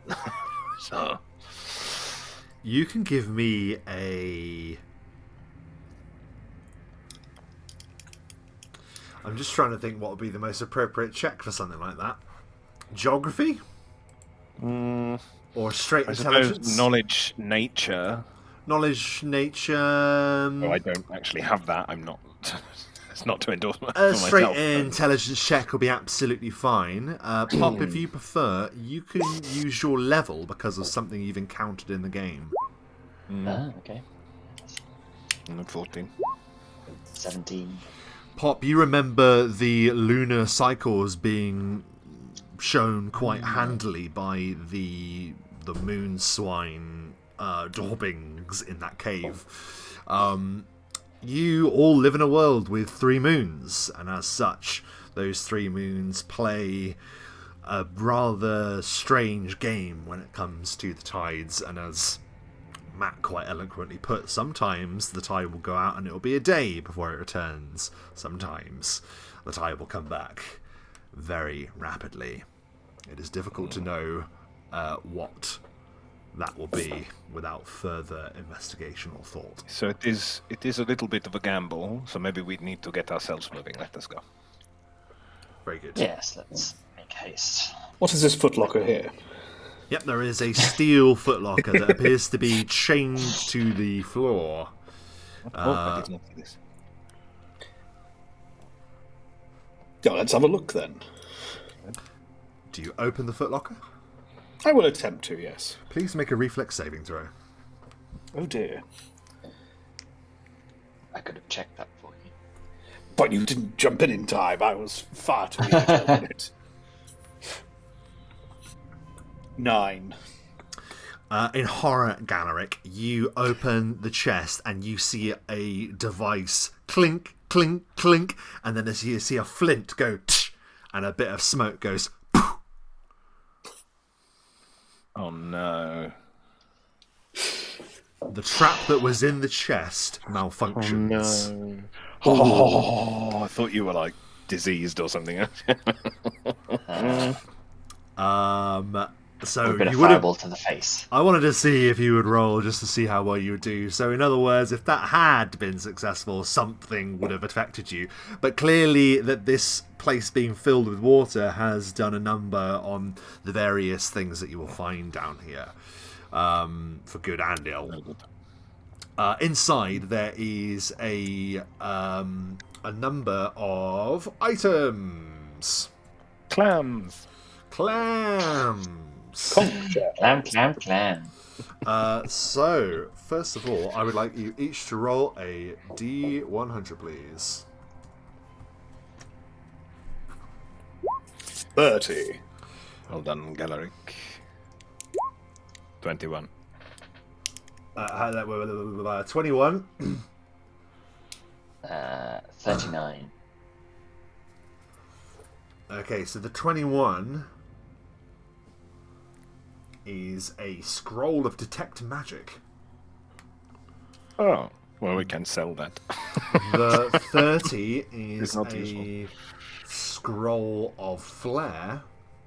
There you go, Pop. That is. Oh no, sorry, that isn't flare. That's different. Sorry, that is disrupt undead. A scroll of disrupt undead. There you go, Pop. And what was the last one? 30, 21, 9. and 39. That is a scroll of. Let's see. Ghost sound. Hey, Pop, look at that. It's your lucky day. There is also, resting across the scrolls, there is a blade made of the purest black metal.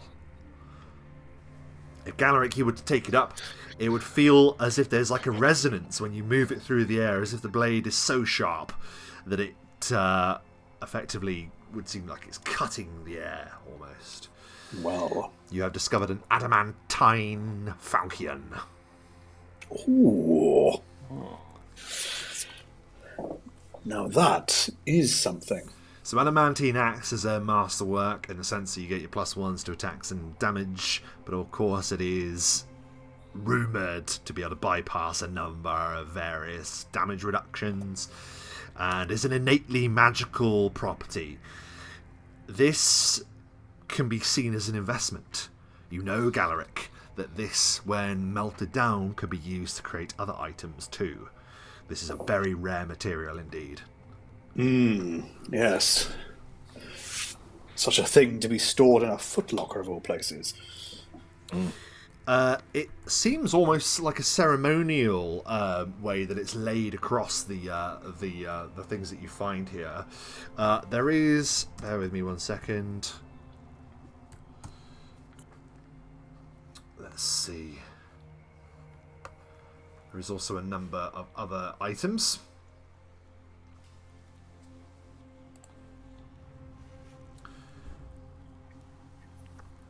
There are some gloves, which, looking upon them, appear to be gloves of climbing. It continually grants the wearer a +5 competence bonus to climb checks, not swim checks. That'd be weird. I can climb through the water. Well, sort of, I suppose, yeah. Gloves of climbing. There is also what looks like, and this is the last item, a set of armor, studded leather, but it appears to be imbued with a magical property. And Pop, you can give me I guess it would be a spellcraft check to determine what is upon this.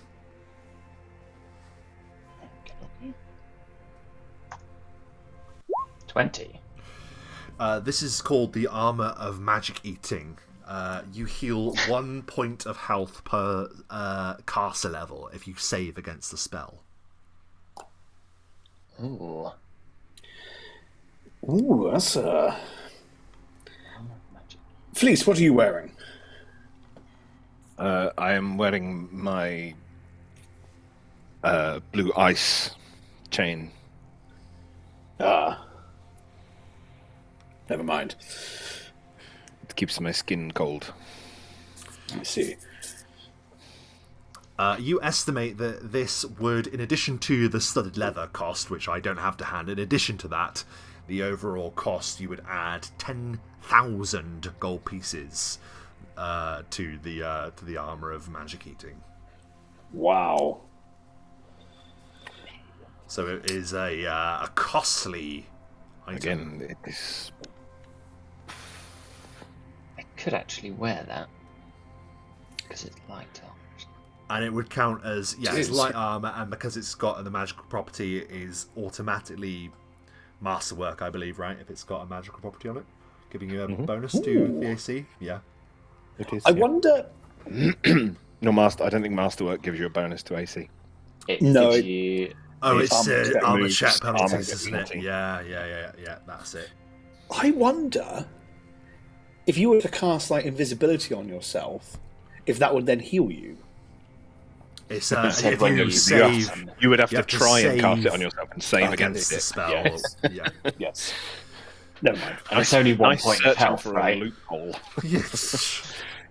1 point of health per caster level. Right. That's what it is.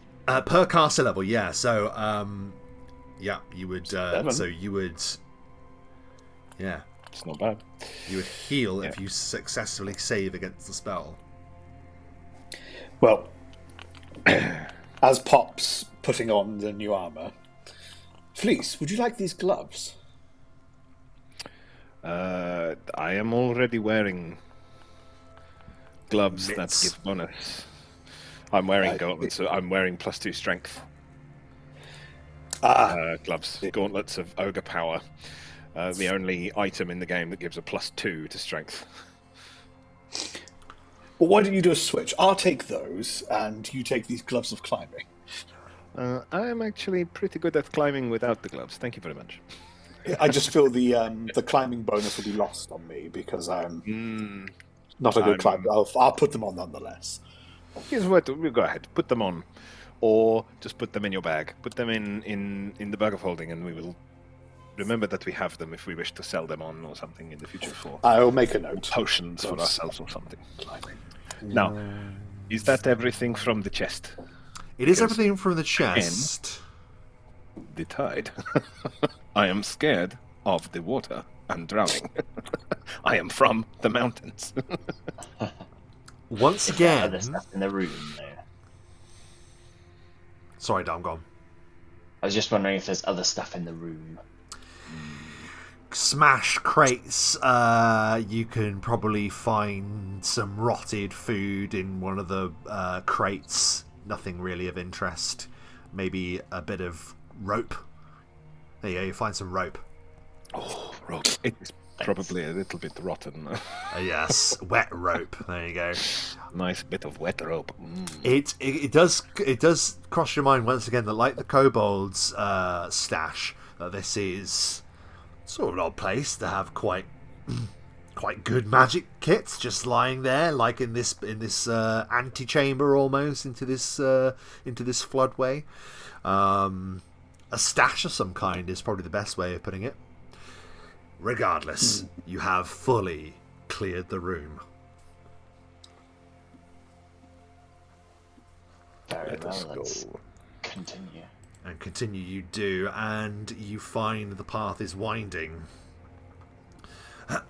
You see that there's build-up of seawater against the edges of these passageways until you find yourself coming to a fork in the tunnel system.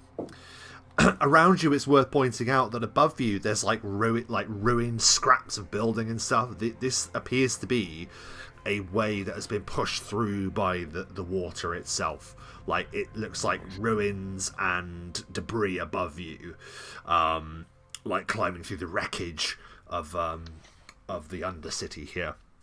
So it doesn't look particularly stable as you make your way through as well, it's worth saying. There's a passage north and a passage south. Which way do you go? Well, obviously, it makes sense that to the north is the direction of the tower, and to the south is possibly underneath where the orcs were. Mayhaps. Does it feel scale-wise? Does it feel like the similar scale to above? Similar. I've tried to get it roughly accurate. Yep. Okay. So it sort of feels like down that way is underneath the orcs, and to the north is the tower. I mean, we want to go to the tower. Then I would agree. Let us head north. That's not like you, Mike. Normally you're like, I want to explore the whole map. Galarick understands the urgency of the tide. It wasn't about Galarick, it was about you. I'm exerting a lot of restraint right now. As you reach that position, you can't help but smell the thin but yet overwhelming stench of something corrosive. As if some gas or other is loose before you. And it isn't Galarick. I can say, you can't help but smell. That's just mean, Rob. That's not me, everyone. It is not fair. We have been on the road for days. He's wore that armour a long time, that's all I'm saying. Yes. I mean, it is the armour, and there's a nice brimstone sort of tinge to We it. have all been hiking. None of us want to bathe in any of the water along the way because of the rain. We have no options for washing. Leave us alone. Let's go to the corner. Ooh, it's all open and shiz. You turn the corner and you all see more treasure than you have ever seen in your entire lives. Listen, again, I am from the mountains. I know of dragons. I know that dragons have treasure. You That is a see dragon hoard. coins and gems and chests overflowing with riches. You see items sticking out of those riches as well. Lining the southern facing wall of what is clearly underneath the tower, there is just a ruined wall of debris that kind of like moves in a slope down away from the wall, almost reaching the center of the chamber.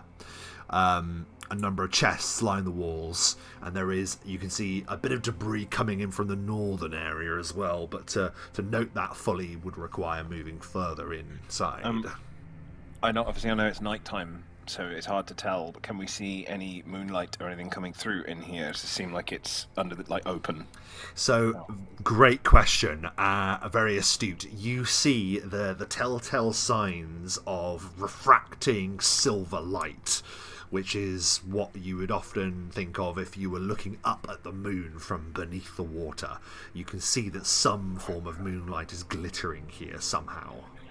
That is very strange, because if the dragon keeps his treasure here, his hoard, but this floods and fills with water, how does he protect the treasure from being washed away? Gold is very heavy. Well, gold is very heavy, but the tides are strong. We saw the water sloshing and moving around, so not everything here is... There are diamonds, there are gems, he could lose some of his... I believe that it is probably magically protected. We should maybe... sidle in, but I am a bit scared. Yeah, you do sidle in, and there is maybe... a dragon somewhere. There is a lip to a ledge that is sort of pitted high against the wall of the tower inside. And you can see that this is where the water would open to the sea.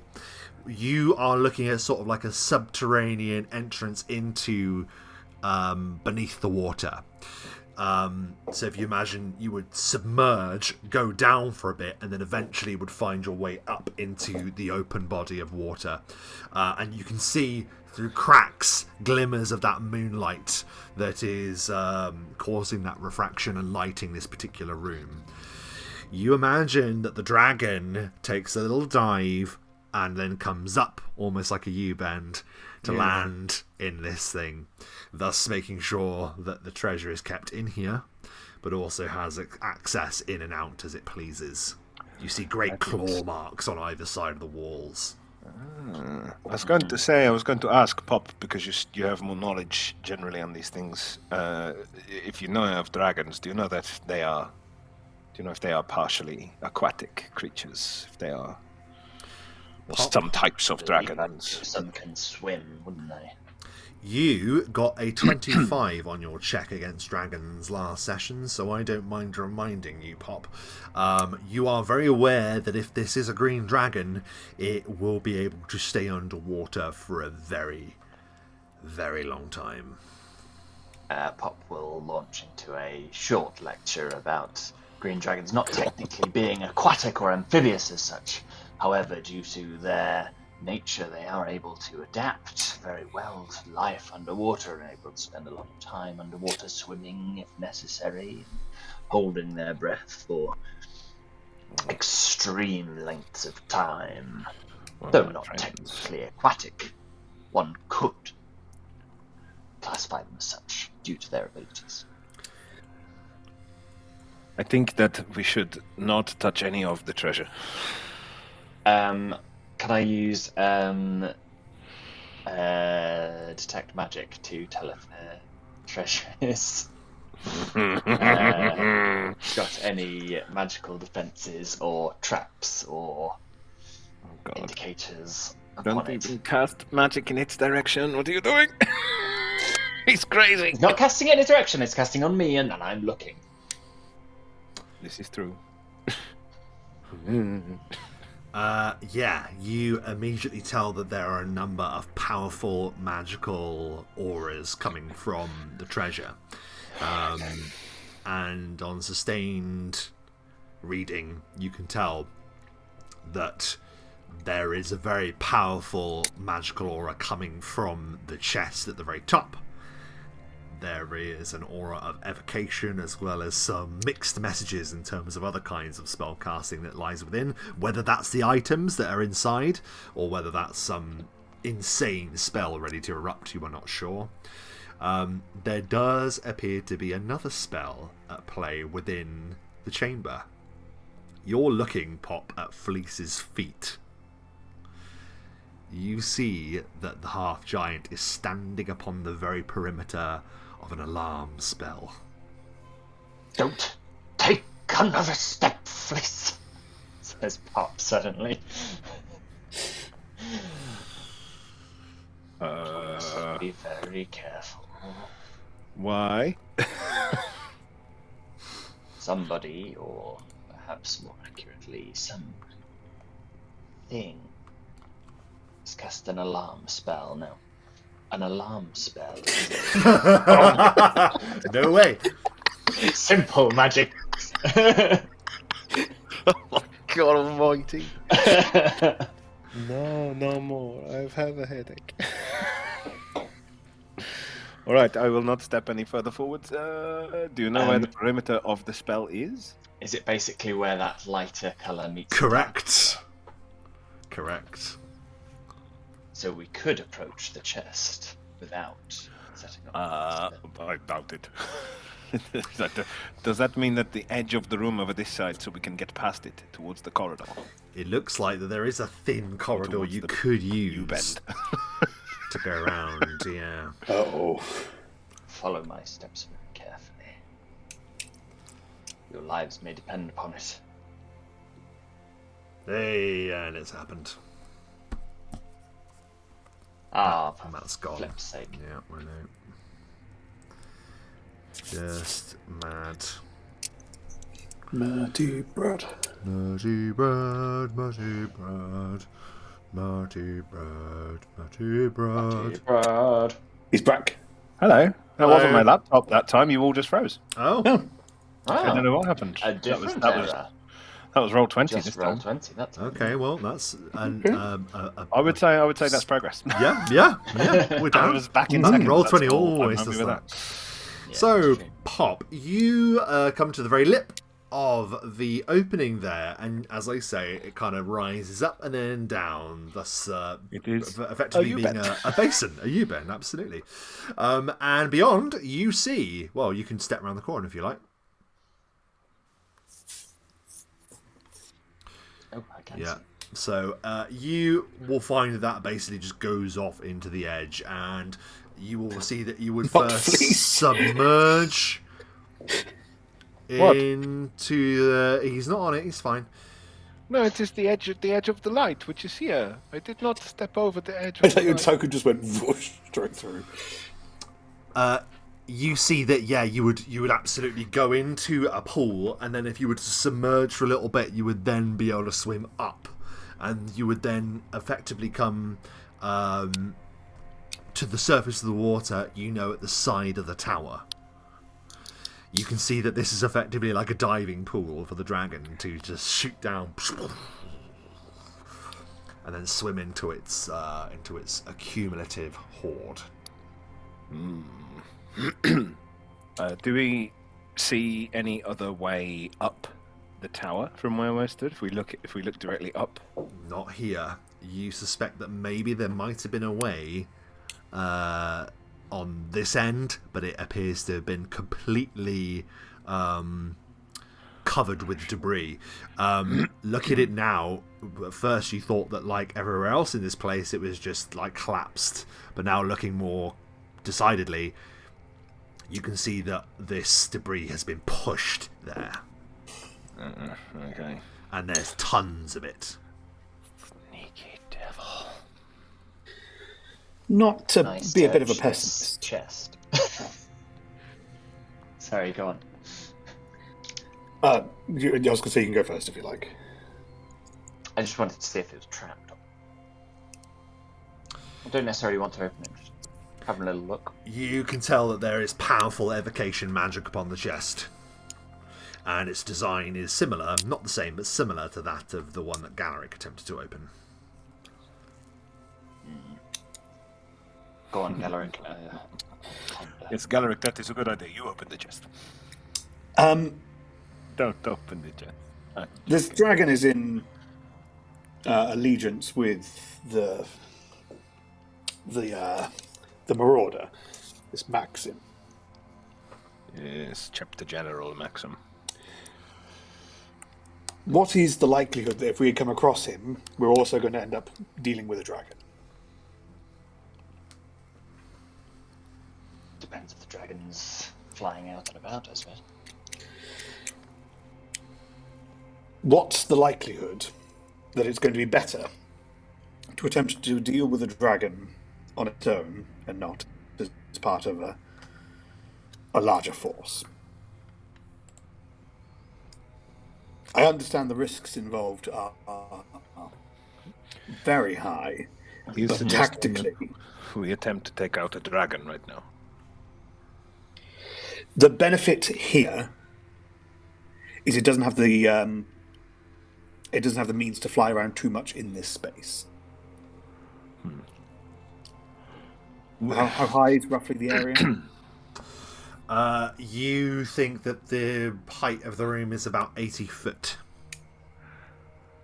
It goes up it's got quite a way up. Yeah. There's height, but considering the risk of fighting one outside, we are far more exposed here, which could... I might suggest that it's probably just not a good idea to fight it at all.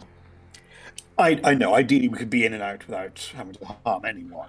Or my fear is having both everyone and everything coming down upon us in our efforts to try and save the Seeker. Sorry, the Delver. May I suggest that maybe we look in the other direction, see what is there? And as I said before, it is possible that one of us could get across and lower the bridge above so that we could gain access to the tower. I am a very proficient swimmer. I could probably swim the tunnel here.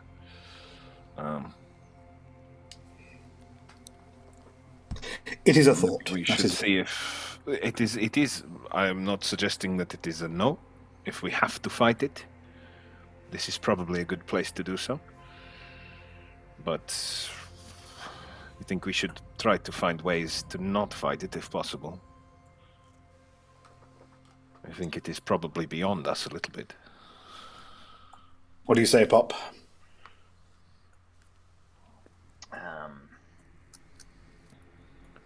We're not here to fight a dragon, are we really? We need to find Delver. Yes. Let's go back and see if we can get up where the orcs are in the other direction and take them out, because the dragon does not seem to be here at this exact moment, which is a good thing. And then if you can get up above, I can swim up and lower the bridge. Gain access to the tower.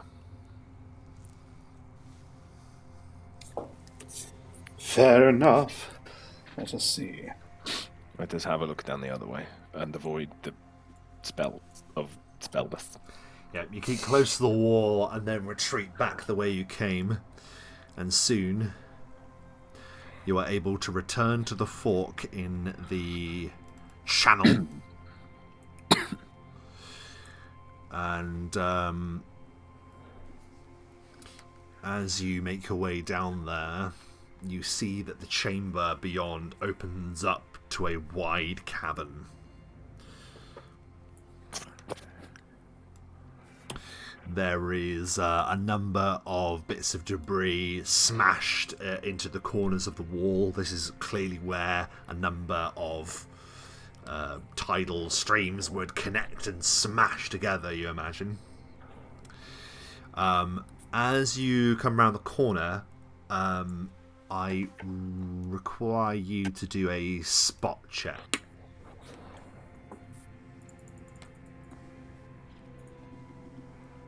10. 20. And 11. Pop, you're the only one that notices this. In this corner here, about there, you note that beneath the debris there is a arm with a hand just reaching out and laying in a pool of shallow water, just reaching out like that. A body crushed by the debris in there. Some poor soul. Oh no. There's an arm there. Oh. What? Sorry, I was looking at my shoes. My boots. That is no way to die. Oh. Wonder what he was doing down here. Whereabouts did you say, Pop? In the wreckage in the corner there. Mm. You might be able to see that sticking out. I'll go over. Yeah, you go over, and as you do, you see through like the twisted barbs of broken wood and stone that there is a figure there, face down. However, Galarick, as you approach, I want to know what your touch armor class is. Oh, do you? Oh, shit. It is a mighty 10. You are very lucky, actually, because as you step towards it, suddenly the arm springs to life, and you hear a snarl as this wet, bloated hand goes to snatch at your ankle. You're horrified to see that a bright pair of eyes wink open in beneath the debris, and with a snarl, this terrible, rotting creature just explodes out of the debris. If I could find it, it's so well concealed I myself am unable to see the beast.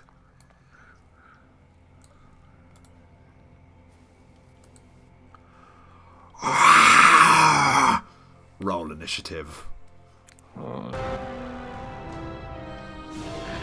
Skin kites. The theme of the skin kites plays, but it's not skin kites that assault you this day. Crawling out from the debris, there is a horrendous dead man with horrendous saliva pouring out of its gaping mouth. Its jaw appears to be broken, and it savages its way towards you. However, it does not go first. Flís, with a critical success on your initiative, you go first. So is this just the one that we see? At the moment.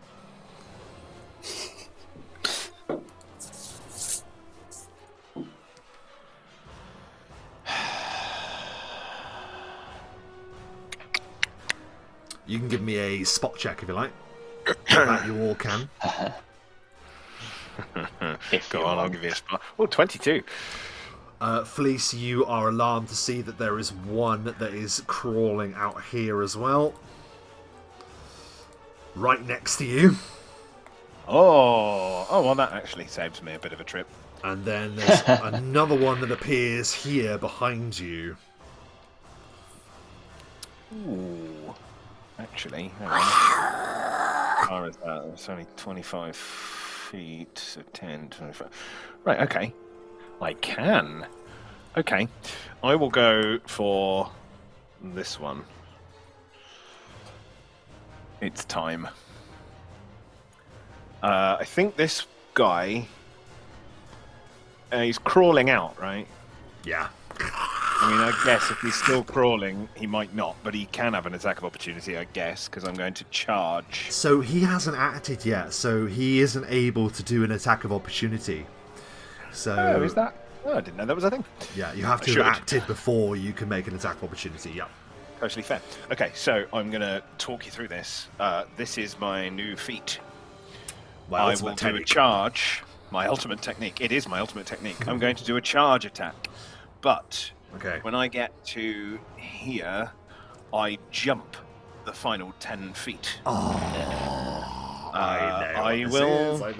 will roll for it. The DC to do so is 10 because I have a run up. So even if I roll a 1, actually, because you can't critical fail, can you? Skill checks for a jump. So actually, I've got enough points. Yeah. I have enough points in it that I don't actually have to roll it because I have 15 in my jump.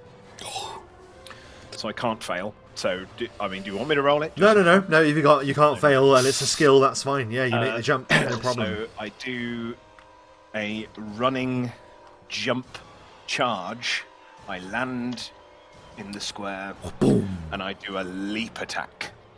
I will take off, let's say 5, might as well. We'll take 5 points off, because he hasn't acted yet, so he'll be flat-footed anyway. Correct.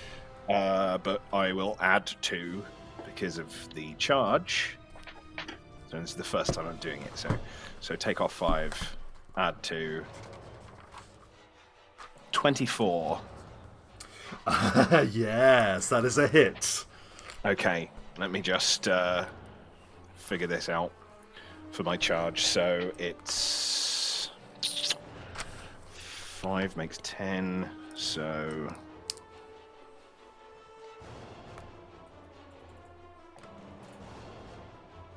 I think that's right.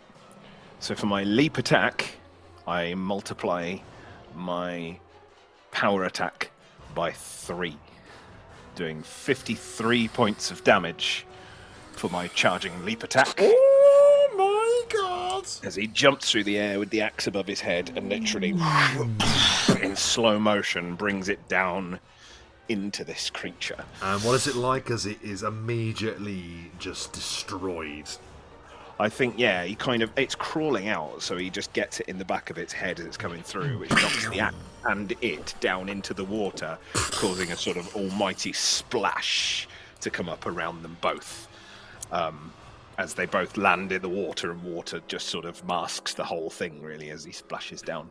And as the droplets land around it, you see that the water freezes from the strike of your axe. Anything else on your turn? No, that's me. Dare I bloody ask? My new feat, leap attack. Because it's a two-handed weapon, I get to multiply power attack damage by 3. I remember it. Made famous Yes. by a particular dwarven then prince. Now king. And then afterwards by a certain Ungolider. Oh yes. Well anyway, tales of another battle. We are involved in this one. That is Flís's turn. Yeah. Galarick, doom-driven. You are beset by the undead. What do you do? Well, my shield's animated, so my shield and torch are just... My torch is there, shield's there. But That's because I clever. can't use a glaive, because I have a torch in my hand, I will instead pull out Sky Snap. I'll allow you to have put your torch on your shield if you want. I thought that's what you meant. Then, yes, I'll do that instead. Like put it in the handle. Yeah, that's what I thought. Yeah, that's you should do that. Cool. So, okay, all I'll do is I'll take a 5-foot step back, and I'll get one hit on this creature as, yes, drawing my weapon, so I can't do a full.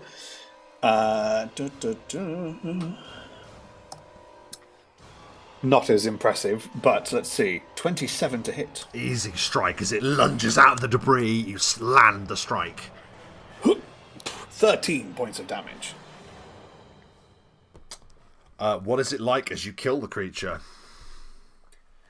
Galarick almost surprising by himself that he could put his torch in his shield. Wasn't paying too much attention. And then at the last second with his glaive, it's like, oh, this was actually a brilliant idea. I should do this more often. Oh, yes, the thing. And he lunges at this creature and surprised with how maybe rotten it is, and his glaive just goes right through its head. Like, oh, okay. Very good. And as it slumps to the ground, its claws just slight etching towards you and then stopping. We unfortunately look in this direction.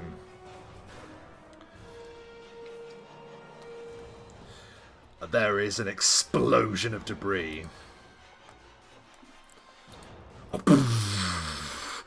As a large creature pulls itself out of the debris here. And with venom in its eyes, it closes on you, I'm afraid, Pop. Oh, Pop, no! Oh no. What is your flat-footed armor class? 15. That is a hit. I'm assuming it wasn't a giant type, is it? Because it's big. It is. It is a giant type. It is. Ah, well, as a gnome, I get +4 AC against giants. That is still a hit, I'm afraid. Never mind then. This thing pulling itself out of the debris looks like some trollish creature claimed by the curse of undeath. And as it pulls itself out of the debris, it swings a vicious bite your way, I'm afraid. So that is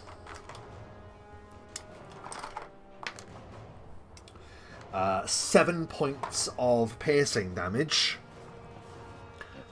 Please make a fortitude saving throw. Yeah, I knew that was coming. Oh no, Pop! DC 15. With a 16, Pop, you feel this invasive power crawling through you, working at every tendon and every nerve in your body. You are fighting back paralysis, but somehow you pull it back together. What thought or what motivation helps Pop in this dire moment? I think he just... It's the thought of life, isn't it, that can overcome undeath, and so I think it's all the things he's yet to do. He wants to... Nope. I've got several seminars, classes I need to deliver. Yeah. I've got Still more to teach. Still more to teach, indeed. And the it bites into you, and it like draws both of its claws along the ground as it prepares itself for what it's going to do next. A terrible fate to face such a diabolical creature, but that is its turn. Pop, it's your turn. You are face to face with a troll ghast. Run away. I'm gonna move away from it, so it should be an opportunity. I'm gonna hide behind Galarick. It will provoke an attack of opportunity, did you say? Yeah, because I will then want to act, probably. What is your normal armor class now? Well, my normal armor class is 23 against the giant. So it swings its claw to try and get that attack of opportunity. It is a very good strike, and it is close but doesn't quite get you. You're able to dance from its strike and hide behind Galarick. Yes, and I think it's purely the inherited dodginess of gnomes versus giants that allows him to do that. I will then blast the smaller one, this one, so that we don't have to think about that. Very good. With a wand of magic missiles. Well, I say so, don't have to think about it. We may still have to think about it. 7 points of damage to that. Okay. That one, just to double check, is still alive, unfortunately. Oh. The ghoul takes a blast to the chest, bam, as your magic missiles slam into it, but it teeters on the edge of existence. It lingers yet. Anything else, Pop? That's it for now. And it's now the one remaining ghoul's turn, and...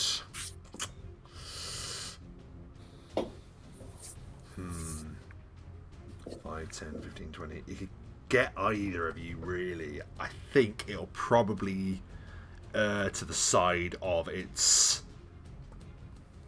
I say master, but alpha is probably the better word. It's gonna just close here to provide nuisance cover. It's gonna move there, and it moves into your threat range, yes. It leaves my threat range because of the difficult terrain, so it provokes an attack of opportunity. Okay, so bam, bam, it takes the magic missiles and it lunges towards you. Take your attack of opportunity. 28. It's a hit. For 11 points of damage. So it lunges and you turn with the glaive at the last second. What happens? I mean, the glaive, I've kind of left it in the body of the other one I'd impaled, because I've been staring at awe at the troll ghast, going, Pop, no, not little Pop.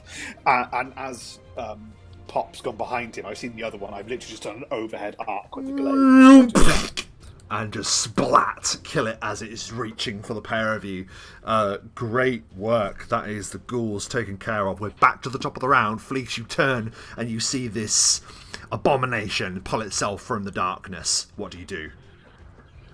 I don't think I've got a straight line from there with Unfortunately difficult not. terrain in the middle. Mm-hmm.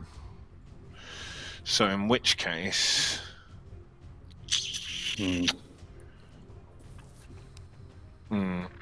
Well, I mean, that technically that does threaten it.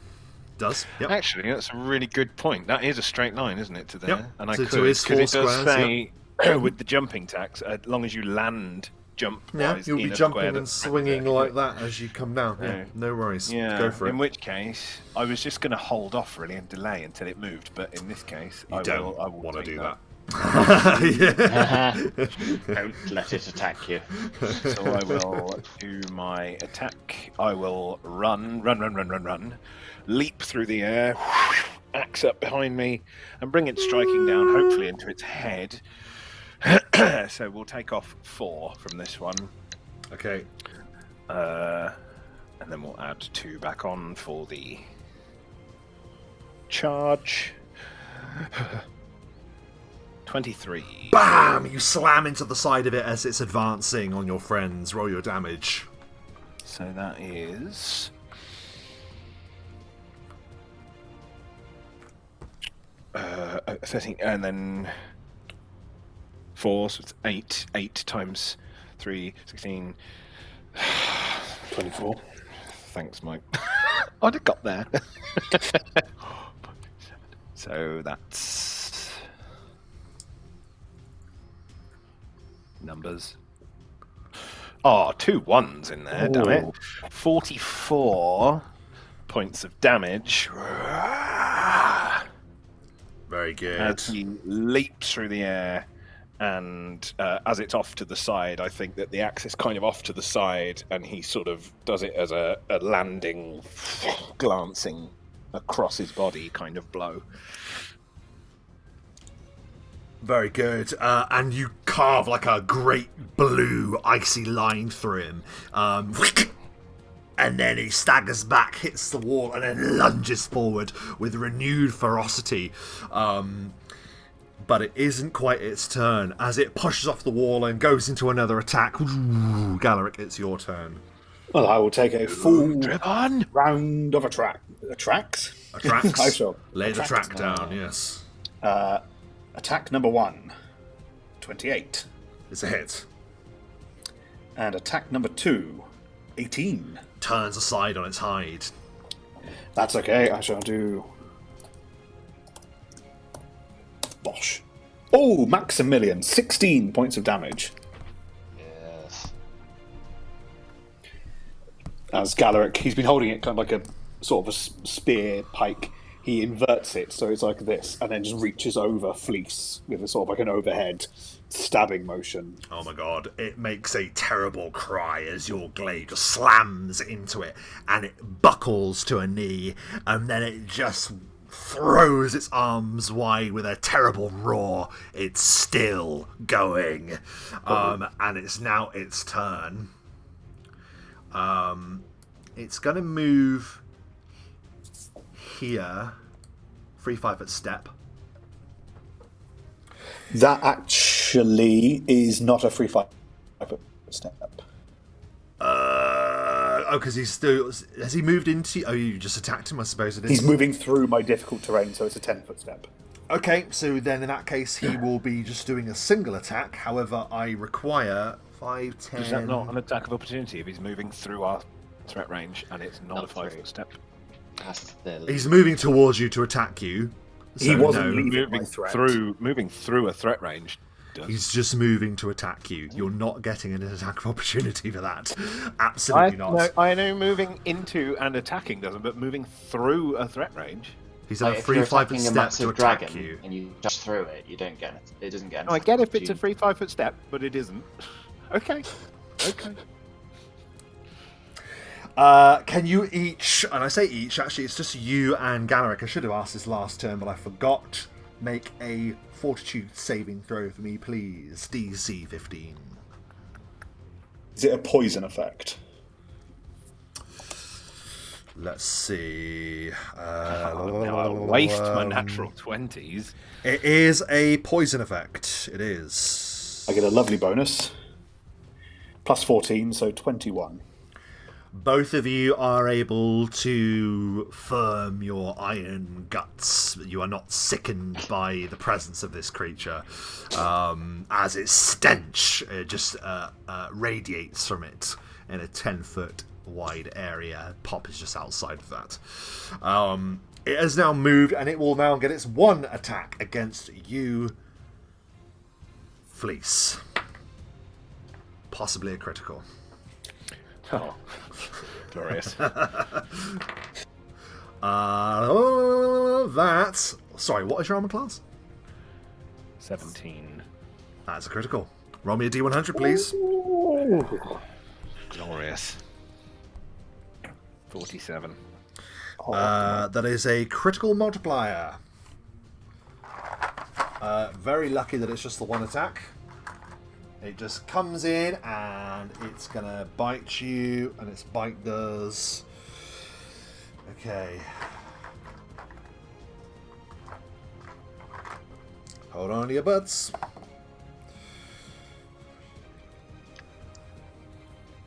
That does 23 points of piercing damage.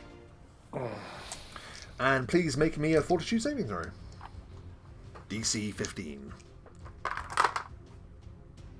Roll 15 on the die. So it slams its teeth into Flís, but the ice within your veins repels that insidious power of paralysis.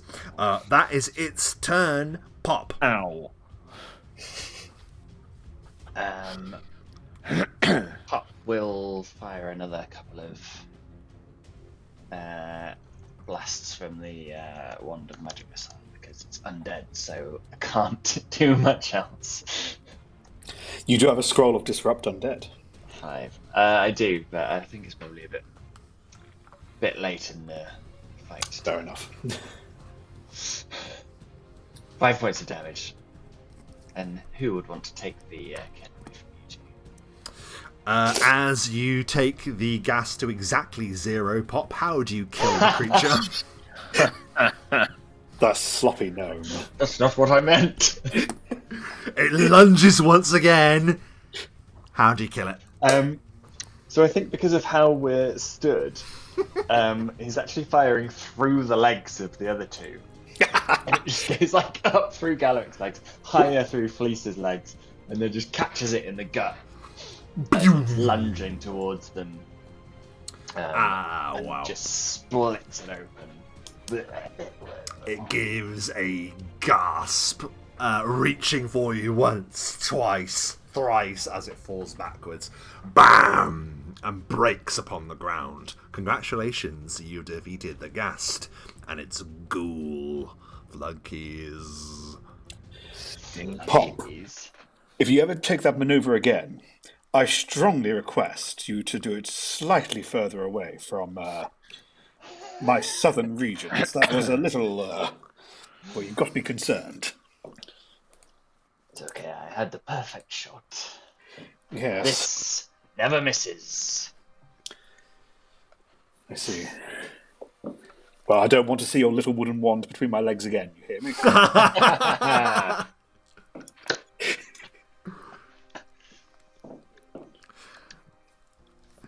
The beast lies still, and all that could be heard now is the gentle drip, drip of water, droplets falling from the cavernous ceiling.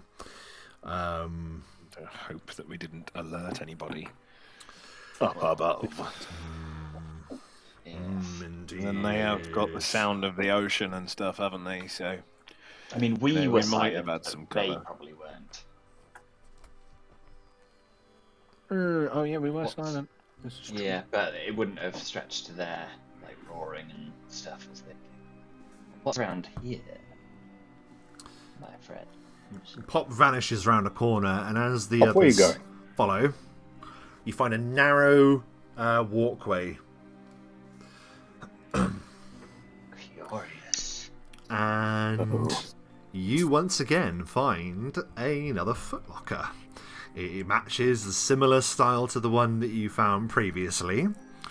And it rests upon what would have been a rather ornate carpet before it has been besmirched by the grottiness of the sea.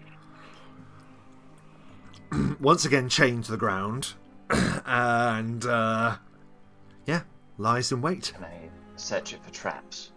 Yes, you can. No, just allow me, Pop. 21. Yeah, even having examined the last one that Galarick blundered into opening, this one has effectively the same mechanism on it. Can I use my long, whatever they're called, thieves' tools to disarm it? Absolutely. Disarm it. Long spoon thieves' tools. Yeah, make a check to see if you beat the DC. 24. Well over what you need. That's fine. It wasn't an easy one, but you managed it well. And there is a click, and you're able to dispel, or rather, depower the magical blast that would have come from it. There would have been a corrosive blast of acid that would have eaten into your very equipment had you opened that in a false manner. Thank you. No. Pop keeps up a long stream of exactly what he's doing as he's doing it and why. And now you see I'm doing this little lunge. That should allow me to reach in with this tool, which is known as a long spoon flat bill. And that just slips under and flicks a little switch inside, and then... As you open it, once again, you find that there are some potions inside, but also some weaponry, by the looks of it. Let's start with the potions. Can each of you roll a d100? Pop, you opened it, so you go first. D100. 40. You get a potion of jumping improved. Wow. So improved jumping. That plus 10? I guess, yeah. Plus 15? Yeah, we'll have to look into it. But improved jumping potion. I shall make a note.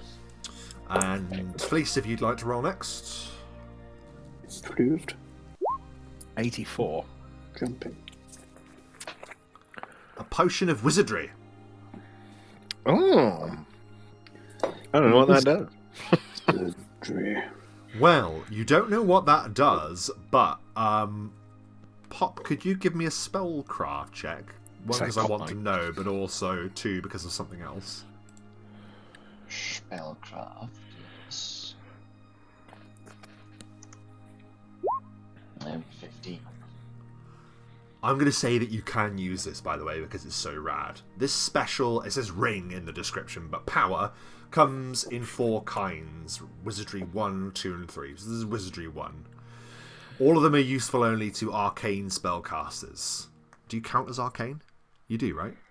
I am an arcane. We'll say you can That's use this because it's so cool. It says the wearer, but the user's arcane spells per day are doubled for one specific spell level. So drinking this, you will double your level 1 spell slots for the day. Or until you rest next. Just put that straight on your list, Pop. I'm not going to even bother writing it there. Yeah. What did you say it's called? Sorry, just to... Wizardry. So potion of wizardry. 1. So your level 1 spells double for the day. Great. That's amazing. Thank you very much. That was whose roll? Sorry, that was Flís's roll, wasn't it? Yeah. So It was. And then Pop, that was. Wait, was it Pop to roll next? Oh yeah, it was. On me to roll. It's Galarick. Oh, sorry. Go on then. 11.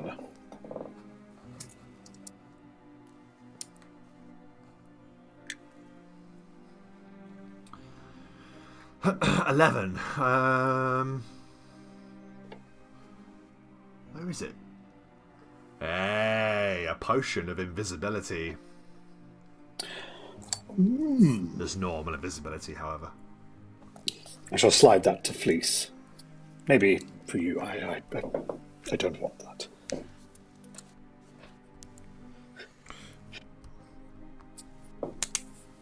Okay, I'm just going to see if I can find...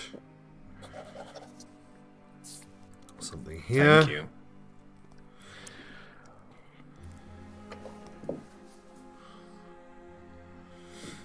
Can one of you roll me a D1000?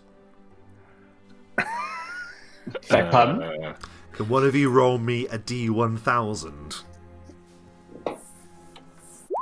298. No, 290. Reroll, please. Sure. Can you roll a D999? Do you know? I can. 5. There you go, 5. Okay. Of so course, Matt is the only one who would be able to roll a 5 on a D1000. I'm amazed it wasn't a 1. That would have been priceless. Priceless. 1,000 opportunities, you roll a 1.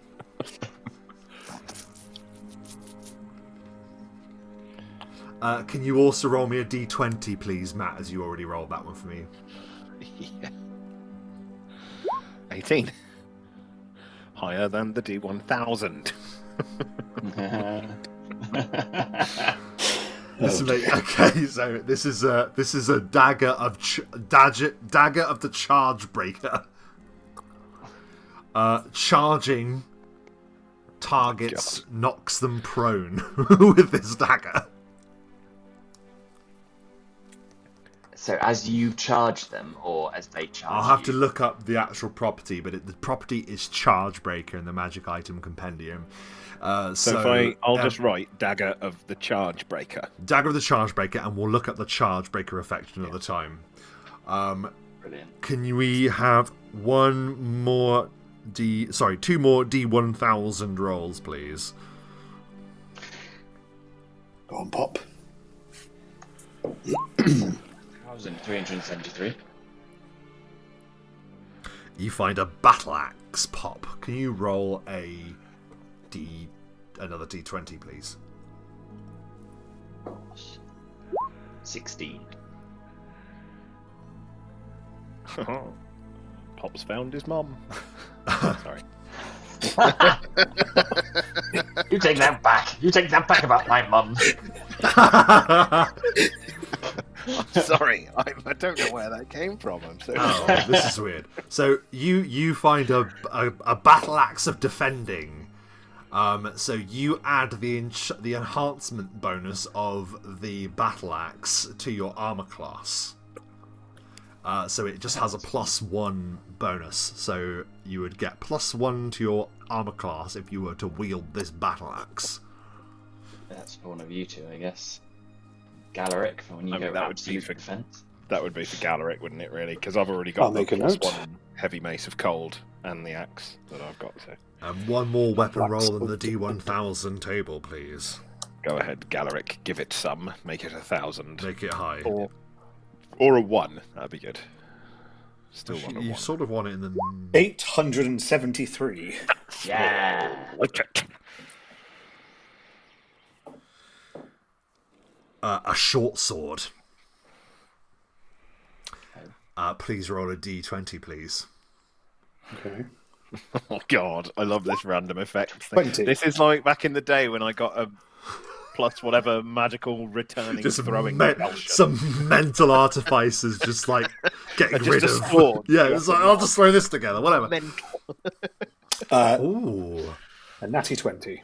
blood feeding. This is a short sword of blood feeding. Stores blood points that can be released for extra damage. Holy shit! So just That's cool. put down the short sword of blood feeding. So I Okay. imagine some blood points can be released when you strike for extra damage. Very interesting. So that is what resides in the chest. You once again feel like this is some kind of stash that is being smuggled in some way, you would warrant. And chained so it isn't washed away with the tide. Who has been doing the smuggling? Yes. Oh, I'm so sorry. Can you give me a spot check, please, the three of you?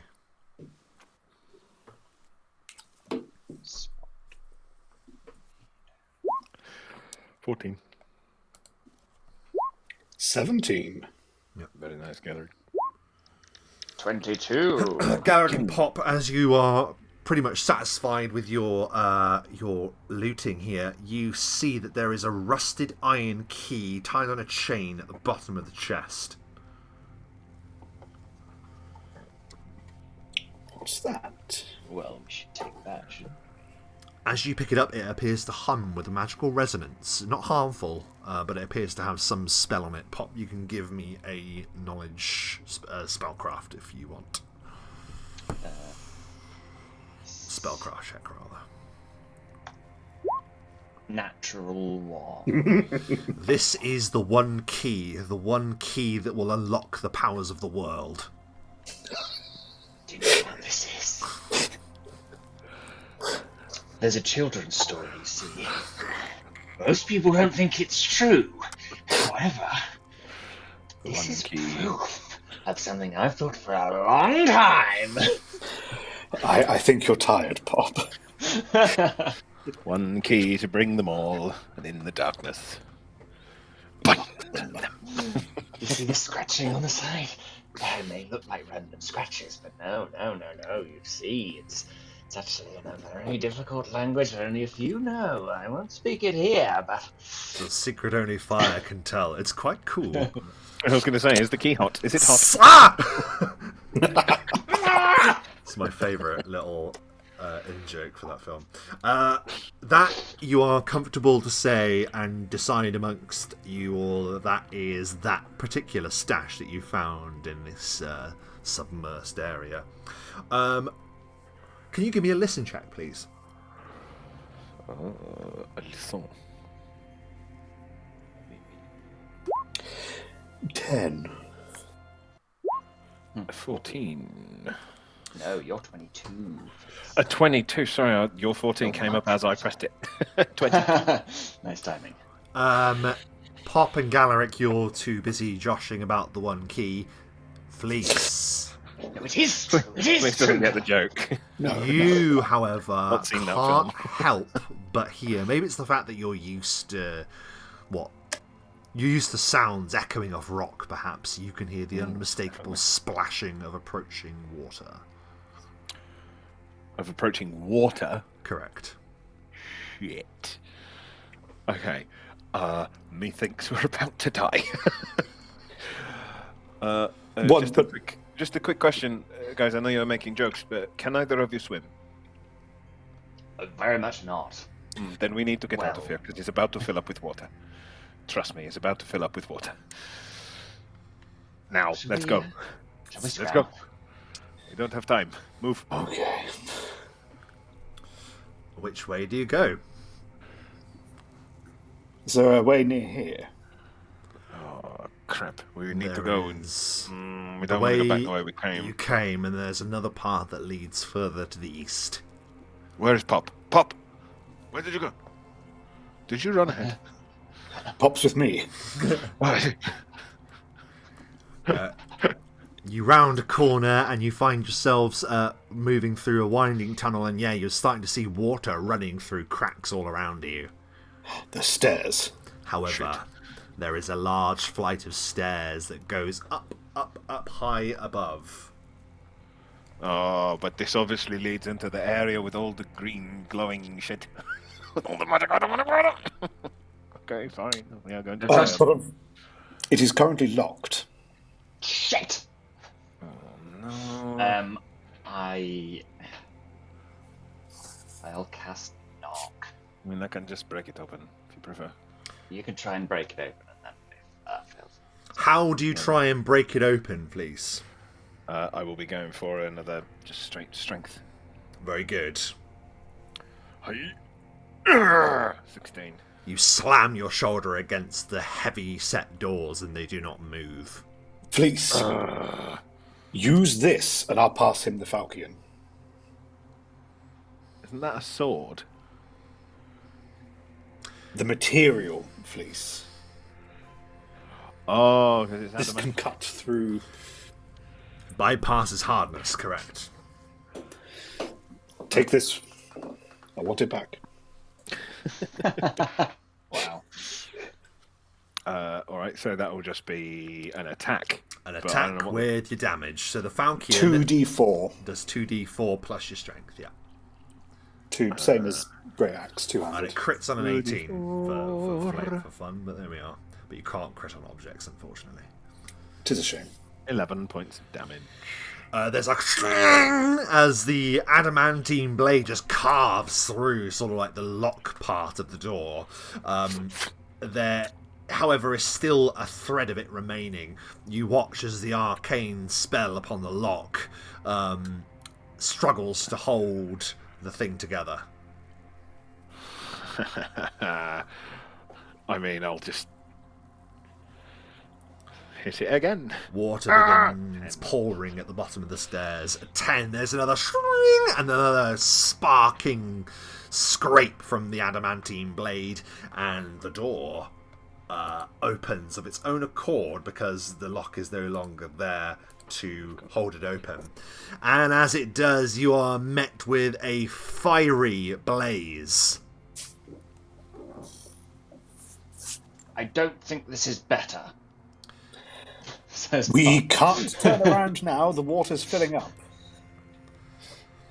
And it is as you look at the flames, you can't help but see twisting, moving creatures within.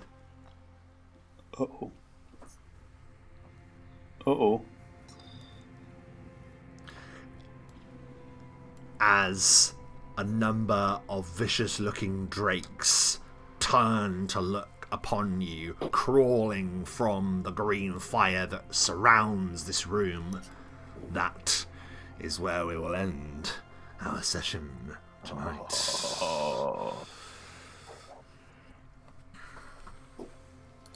But I don't want to.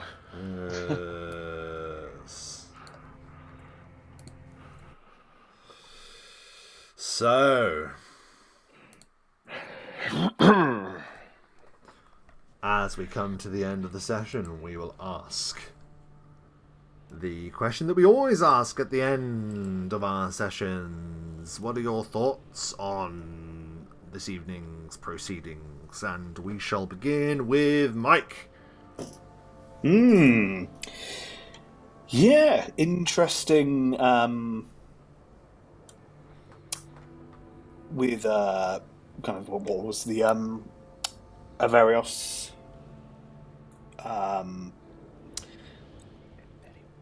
and the threats that linger, the threats we don't see, the threats beneath the sea. Whether he was talking about the dragon or something else, don't know. And yes, nice to that moment of temptation of, oh, but we could just open a chest. We could just take one bit of loot, just one coin. But I think, looking at, there's a lot of threats in this area, which I think has been orchestrated quite ominously, and whether we fight or evade them, I don't know, but it is imposing to say the least. Excellent. Imposing is good. We like imposing. Matt, what are your thoughts at the end of the session? Yeah, I'm also quite intrigued by Averios. I thought he was interesting and definitely off. Like, I definitely, out of game, very aware that it wasn't that Galarick picked up that he was not evil. It was that Galarick picked up nothing. Yes. That's certainly suspicious. But it would be very... it would be mildly metagamey to have picked up on that in-game. We're just going, oh, all right, fine, you didn't... He's not evil, fine. No, that's fair enough. So, yeah, people... And saying that he saw us in dreams, like, it's all a bit... really? Not sure. Suspicious of that guy. But otherwise, I mean, I love the aesthetic of this one. I like going through drained sea caves and stuff. It's very much in my wheelhouse with my love of Lovecraft and all of that. I think that atmosphere is it's wicked. And yeah, the treasure. I wanted it, but there's the dragon sickness. We'll all get it. I would not part with a single coin. I look forward to more. I want to see how much damage I can do with a jump attack. Oh my word, yeah, we will take a moment. My goodness, that's a game changer. Yes. Yes, a frightful amount of damage from the Hearth Giant. Yeah, the leap attack. And Fun. also, Dom, we will need to hear your thoughts at the end of the session, last but not least. Yes, I really enjoyed that session because it felt very much like a tense, just continuously different tense situations that could go either way. Yeah. It never quite popped off, just kept going along, and then something would happen and be like a little bit of tension release, but not enough to truly relax. And then we stumbled onto something else, and that was very tense. And was the water going to come in? Was the dragon going to appear? What was wrong with that elf? Why was he like that? Why did he say, what's wrong with that we guy? shall reach out You and you need might to. have to trip up. What does it all mean? Obviously, there are theories and thoughts, but I really enjoyed it. Yeah, I enjoy a tension episode.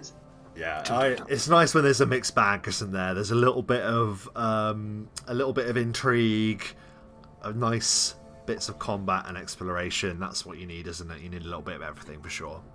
Nothing explicitly deadly threatening in there, but there was just constant worry. You say that, mate, that but ghast, man.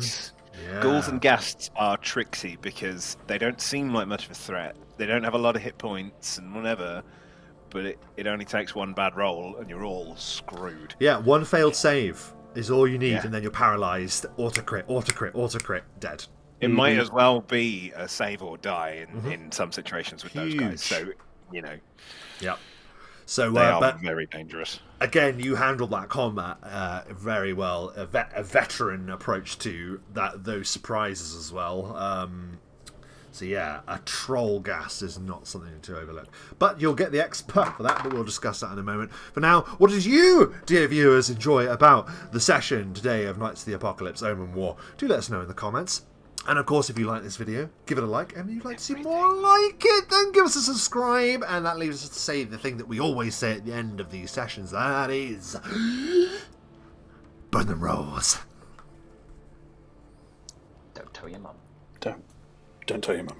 Don't talk about my mum, Matthew. Oh, Leave the battle axe alone. I'm so sorry. I really am sorry. Very rude.